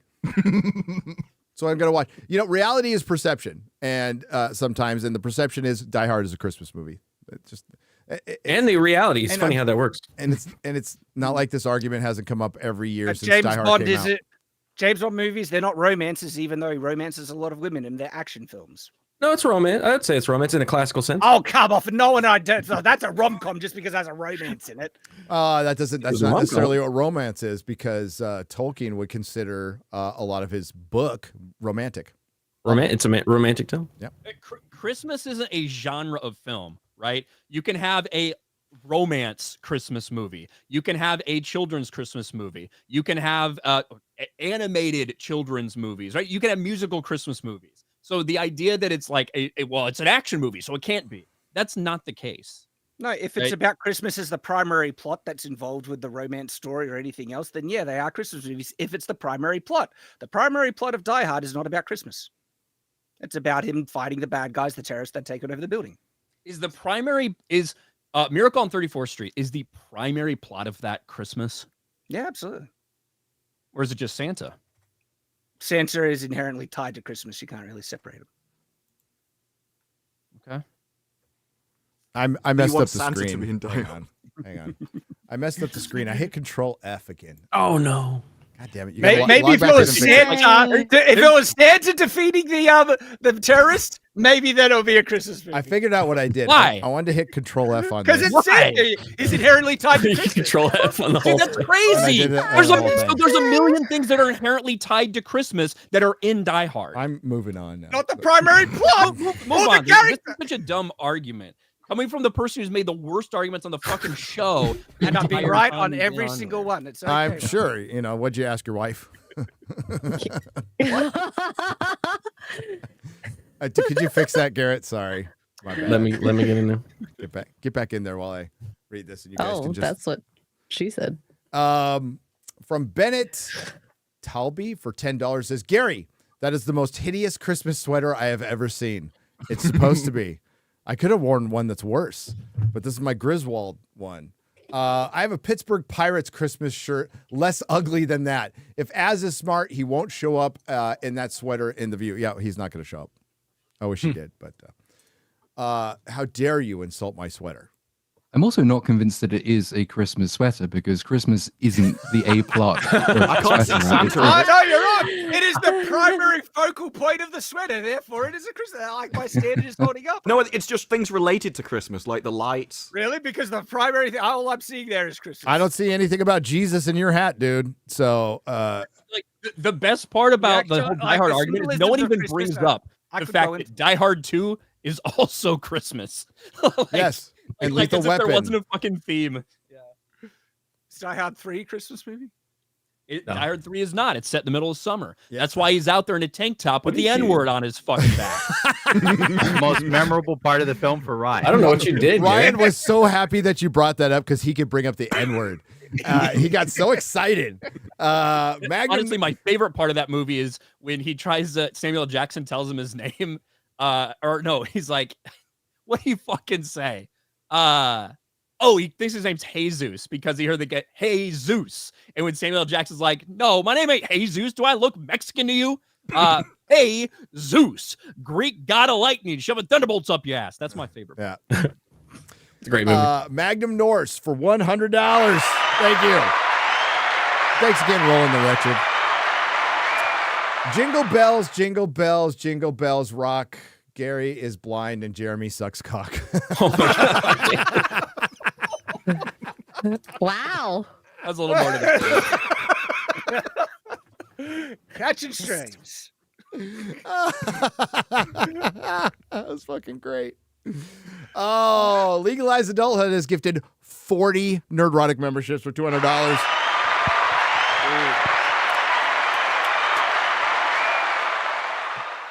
We're going to finally have a watch party next week. Maybe you could watch me play some games really well. You know, it's kind of boring. I'm so good. You know, it's just just too easy. No real challenge, you know. Dirk, is it Dr. K or Dirk? I have no idea. Thank you for that insight, X-Ray Girl. You're welcome. I mean, that's what it looks like. Dr. I do K. appreciate you disciplning the boys when they're talking over each other. I thought that was fucking excellent. So well played. I was just like, I want to hear didn't the fucking hear argument. it. So. Merry Christmas and God bless. Thank you for the excellent entertainment. Oh, thank you. I appreciate it. Wow, like a genuine super chat that didn't call us gay or something. That was nice. Are you setting us up for something? Like, that was too nice. This guy for 100 Canadian pesos. Merry Christmas, FNT. You guys always give back to the community and give hope to the disabled by having Simple Jeremy on the show. You know, we check a lot of boxes just by having Jeremy here. So many. Now I'm not saying he's slow, but I heard he once spent 3 hours staring at a bottle of orange juice because it said concentrate. That would be funny, except we know he can't read concentrate. We know he can't read that word. So, Eric Sheedlow for 50. Lords and ladies, B-Day on Wednesday and just turned double nickels. Ooh, that's my age. That's the age of acceptance. It's just acceptance that it's not going to last much longer. Receiving end mail and get off my lawn signs. Oh, that's receiving in the mail or get off my lawn sign. It's it's really a rite of passage to get that. And a license to call small children assholes in public. Sharing my fortune and glory with those who bring me smiles. Hail all, chat. 199, lock it in. Yay. Yay. The awesome thing about being older is watching younger people make the same mistakes you did and not bothering to stop them because they won't listen anyway, and just laughing when they make the mistakes, which is fucking great. It's awesome. It's like, oh, I remember when I did that. Ooh, that must hurt. Zero Dark Phantom for $9.90 or $99.99. Gary, tell me your story. We don't have enough time. Tell me your story. I've been to prison, been sober. Dad recently passed. Hard to stop now. Love everything you do. You're an inspiration to sober people. I love you, buddy. By the way, I love the Superman trailer. Gave me hope for comic movies. Do you take sponsees? Love y'all. Well, I mean, through Rumble, yes, but most of the time, unless it's like a bro deal like Geek Grind or Meta PCs, who's been use code Nerdrotic, by the way. They've been very nice to us. They've been very good to us, and they made me an awesome computer. I think he was talking about. I think he meant AA. AA sponsees. Sorry. Are you local? I'm in YouTube mode. Sorry. Yeah. Are you local? I mean, not at the moment. No, not at the moment. Sponsees is a huge responsibility that everybody should do in recovery, and I'll get back to it, but it's a huge responsibility. It's not something you can just take lightly. So right now I have to focus on the job, but once it depends if you're local. But I could definitely be temporary one for a little while if you need me to be, until you found a permanent one. Can't deny service, but I don't have any right now. It's fucking hard, man, when you lose one. Woo. But it's part of the deal. Red Mage. I hate losing sponsees, but usually it's because I said a slur or something. Well, we've lost a couple of those too here, but the fact that you acknowledge it was a slur shows real growth. It does. So that's like step one. Admit you have a problem. Listen to the part of FNT while running my booth at Holiday Matsuri in Orlando. Okay. Same con center as MegaCon. Hope to be back in February to meet up. We'll catch the replay on Sunday. Oh, excellent. While driving back to Virginia for 12 hours. Well, this will take half of your drive, probably. Thanks all for making my work and driving easy. Hail FNT. Hail to you. Thank you. Eyes on the road. Yeah. If you put us at 0.75 speed, we'll sound even more drunk. So back. Somebody in chat, Can Wolf says, "Where can I get help with addiction?" Gary, Meta PCs is great. Be naked. Sorry, I was in YouTube mode there. I feel bad now. I understand how it is, man. I feel bad. Yeah, but it's really important to find somebody in your area. So go to a meeting, put your hand up, say, I need a sponsee. 10 people will come up to you immediately, even if it's a temporary one. But it's very important to meet with them face to face. The worst thing to happen to fucking recovery was COVID and fucking online meetings and all that bullshit. That was fucking terrible. It's terrible. We need interaction. We need human interaction for fellowship, especially at meetings. But yeah, find somebody local that you can meet with.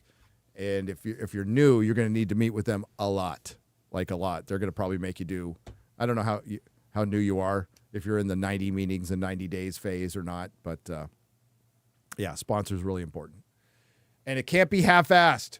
Quelndar for $200 on the Streamlabs side. Merry Christmas, everyone. Hail the fellowship. Hail to you, Quelndar. Ooh, Forbidden Frontier this week. It's kind of iffy because it's Christmas. I don't know. Were you planning on it, X-Ray Girl? I was gonna tell you I have some Christmas stuff, but I can't make it.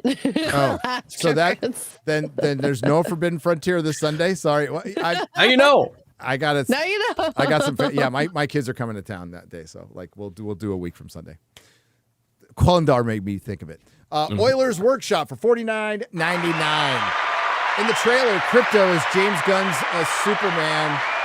Crypto is James Gunn. Superman is our sense of hope as fans. Lois is us or the U.S. Not sure. Lex is doubtful. Soups punches through the wall of his inner child, raising the flag of hope in our hearts, etc. Look at the facial expressions and shot order. God, I love how everybody's breaking down this trailer like it's the fucking Zapruder film. It's fucking awesome. I love it. It just goes to show you how Hope is on the grassy knoll. I fucking people love want a nerds. good Superman. Yeah, they do. Yeah. All this is people caring. And the fact that it's not just a fart in the wind, and it's like what most superheroes movies and trailers, even when Guardians, like superhero movie trailers have kind of come and gone. The Batman one was pretty good, right? As far as I remember, the one where he's chasing the Joker and it leads up to that. It was pretty well received. I made a little comment about the costume. People didn't like it, but it was a well received. I like the music of it, but this is the biggest trailer of the year. It's not the best. The best is 28 Years Later. That trailer was fucking perfect. God, it's so good. I feel like that trailer did a better job of setting the tone for the movie than this one did. Yes, it did. Absolutely. It did a better job than most movies setting a tone. Like, you know exactly what you're getting with 28 Years Later just from that trailer. Can't wait. Andre CR, 2 parts for, holy shit, $600. Andre! Thank you. Thank you. Gosh, Merry Christmas. Yeah, I hope you don't have cancer or something or giving all your money away. No. I'm just trying to figure out what the second word is. Hail Bichaco? Did I say that right? Bichachos. Bichachos. One of my sign-offs. Okay. Sorry, Gundam. Hail Bichachos.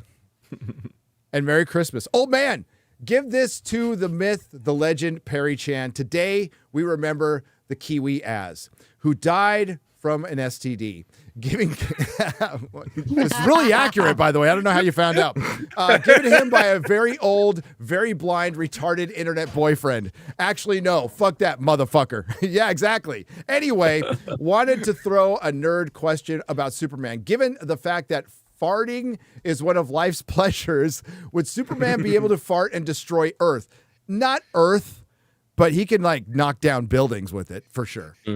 This is something we discussed actually in length at the comic store one day for a long time. The power of certain superheroes' farts. So, what about when he urinates? That's probably Oh, he could like it'd be like a laser. Oh, yeah, what is he? a laser. Yeah.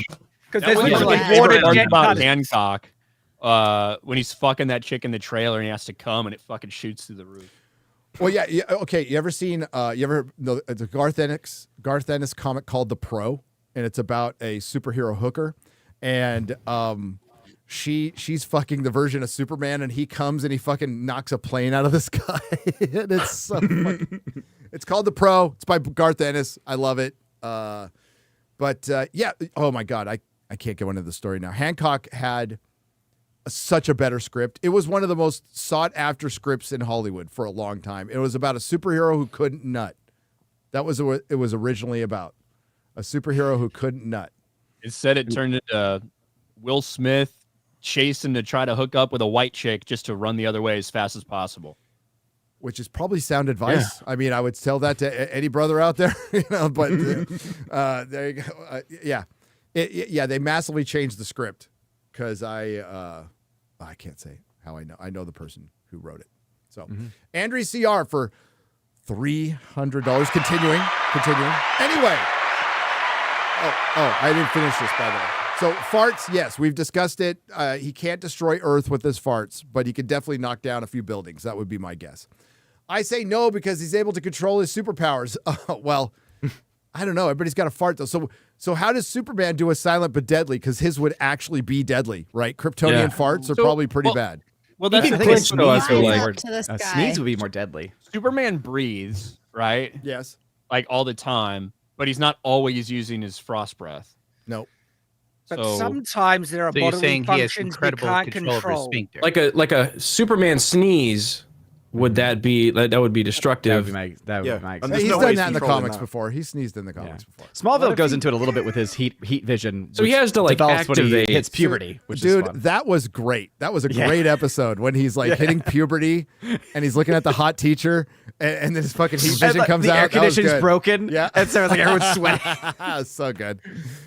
Hail iDots of the 199. Maybe he just flies to space. Maybe it's like Superman had some tacos, had too many tacos. He's like, oh shit. Flies right off. He goes, where is he going? Is he going to save somebody? No, he's just going out to space to fart. Yeah, he's gonna- Yeah. What You gotta about be if careful he when you're got, flying Flies spaceships. underwater. what about when he gets diarrhea? Okay, Why'd you Shannon- put another R on the end? Because he's Austrian. English. Yeah, what's diarrhea? It's in the rear. Have you never noticed this? Oh, it makes sense. I get it. Shad, what? We were good leaving off at the fart. You know, we were like, but you had to bring it to like, what if he sharts? What if he vomits? Like exactly. There's What if sometimes Superman bodily has functions. kidney stones and he You starts can't. bleeding out of his penis? Oh man, that was tough for Superman. Kryptonite kidney stones. He'd be like the only person on Earth that could actually digest American food. That'd be the thing. That's why he's so buff. What are Kryptonian venereal diseases like? I mean, it's like Pretty bad. pretty He's bad. so Gives you super, he doesn't even have to worry about that. Gives a new meaning to explosive diarrhea. Yeah, it really, it does. That might destroy the world. That might. Diego Salazar for Or at least five. you'd want it to end. Diego Salazar for 5,000 Martian pesos. Maybe going for a triangle era post-exile Superman. It's that the case in the perfect opportunity to bring him back. The symbol, not the god, not the wannabe tyrant, the symbol, the Superman I grew up with, and that has a kid that as a kid made you want to be better. And in the change of culture and in the change of the cultural tides, Gunn has a chance that I hope he won't fuck up. I don't want him to fuck up either. I want it to be great. I want a good Superman movie more than anything. Perfect right now. Hayden Wayne 75 for 200. Content creator Hayden Wayne. What's up, Hayden? Sure, Landman's your favorite show, dude. Thanks for the fantastic year and Merry Christmas to all. I started my YouTube channel a few months ago thanks to the inspiration and encouragement from you guys. And I'm ready. I'm already closing in on 600 subs. I hope everyone has a great year in 2025. Cheers. Let's get into 1,000. Do you want to put the link in? Eric? Anybody? X-Ray Girl? Someone do something quickly. Just drop it. Somebody do something. Where's the override? Where's the... Oh, sorry. Nobody knows what that movie's. God, you guys. I got to brush you up on your nerd school. Where's the override? Fucking Wrath of Khan. Jesus never Christ. Hale and Murray Crimbus, just done watching your vid on the new Superman teaser. Thank you. I personally like the trailer, and the guitar style superhero theme was pretty sick. Hope it ends up being good. Staying optimistic. Happy holidays, FNT and chat. Cheers to you. Yeah, I don't think the trailer hurt itself at all. I don't think it hurt the movie. I don't think it hurt it in any way, shape, or form. I just don't know how much it helped. A lot of people talking about it though, so I'm guessing that maybe I'm just wrong on that one. And it was the perfect trailer to create engagement because fuck, a lot of people are talking about it, which is good. That's the whole point of it. Say Meep for 100. I've specifically collected Action Comics for over 4 decades and think that Superman trailer looks fine. I can't wait to see Shad's reaction when Supergirl makes out with the Comet the Super Horse in the next movie. Meep. Dude, Millie Alcock as Supergirl is good casting. Is really good casting. Is she cast? Yeah, she's Supergirl. That was announced a while ago. Yeah. Oh, I missed that one. I do believe that's the correct pronunciation, Millie Alcock. Alcock. Other than Alcock instead of Alcock. Alcock. Yeah. I don't know about that casting. I think it's okay. Probably not. I don't think the He's best, right. She's not hot enough. Doesn't live up She's to pretty the good AI actress, standard. though. So pretty good. Project Egg Roll for $69.69. Egg Roll. Merry Christmas, you filthy animals. Huge shout out to everyone on the panel, the Fellowship of the 199. We surpassed our 5,000 sub goal for this year, and we can't thank everyone enough. Congratulations on that, brother. We promise not to eat any more puppies and kittens for now. Don't make promises you can't keep, okay? That's a Thank important... God there's at least a truce. Trump is doing something. Yes. Key to the internet, don't make promises you can't keep, or you will regret it. Like, say you're going to do a Picard review. Polska Trucker for 10 Nerdrotic membership has gifted 10 Nerdrotic memberships for Fitty. And Not Another Dime has gifted 10 Nerdrotic memberships for Fitty. Oh, shit. Damn it. All right. We're going to wrap it up on YouTube. We're going to do the rest on Monday during the Nooner, the Rumble Nooner. We're also on Rumble right now. Hi, Rumble. How you doing? Yeah. What's up, Rumble? It's good to see you. We're going to do a bonus hour, right? In just a couple of minutes. But I just want to say... a bonus hour. Do we do what we want? You can... absolutely. Yes, Gundam. actually. You guys aren't even required to... You've stayed long enough. If you have holiday stuff you need to go to, it's cool. My holiday stuff is the driveway full of snow. Oh, then you can stay here. We're way more fun. What kind of snow, Gundam? What kind of snow? Yeah. I just light snow. Yeah. No, not the good stuff. My God, I wouldn't be here if I had that. It's not the silly here. Well, you know what it would be good for, Gundam? Because, like, if I relapsed, it'd be good for one awesome live stream, and then it'd be. Oh, I relapse all the time. I'm not even over. going to lie to you. It'd be over. My wife. I heard Andy Worski had a relapse, and I almost contacted him. Like, dude, I've been off the wagon for the last 5 days. You just got to not tell people. Wait, we're live. Oh, jeez. Is Andy okay? Did he? Yeah. Oh, he's fine. Okay, good. You heard nothing from me. Show's over. I love Andy. I love Andy.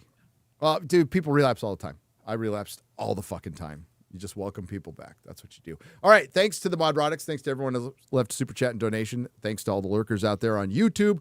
Again, we will get the rest on Monday at 11 a.m. Central on Nerdrotic Live and Rumble. And if you want to stay with us, we'll be over on Rumble for another hour right now. Thank you, everybody. Merry Christmas. You better hurry. Ryan's going to say the N-word.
Do not come. Do not come. I'm gonna come. Dame, dame.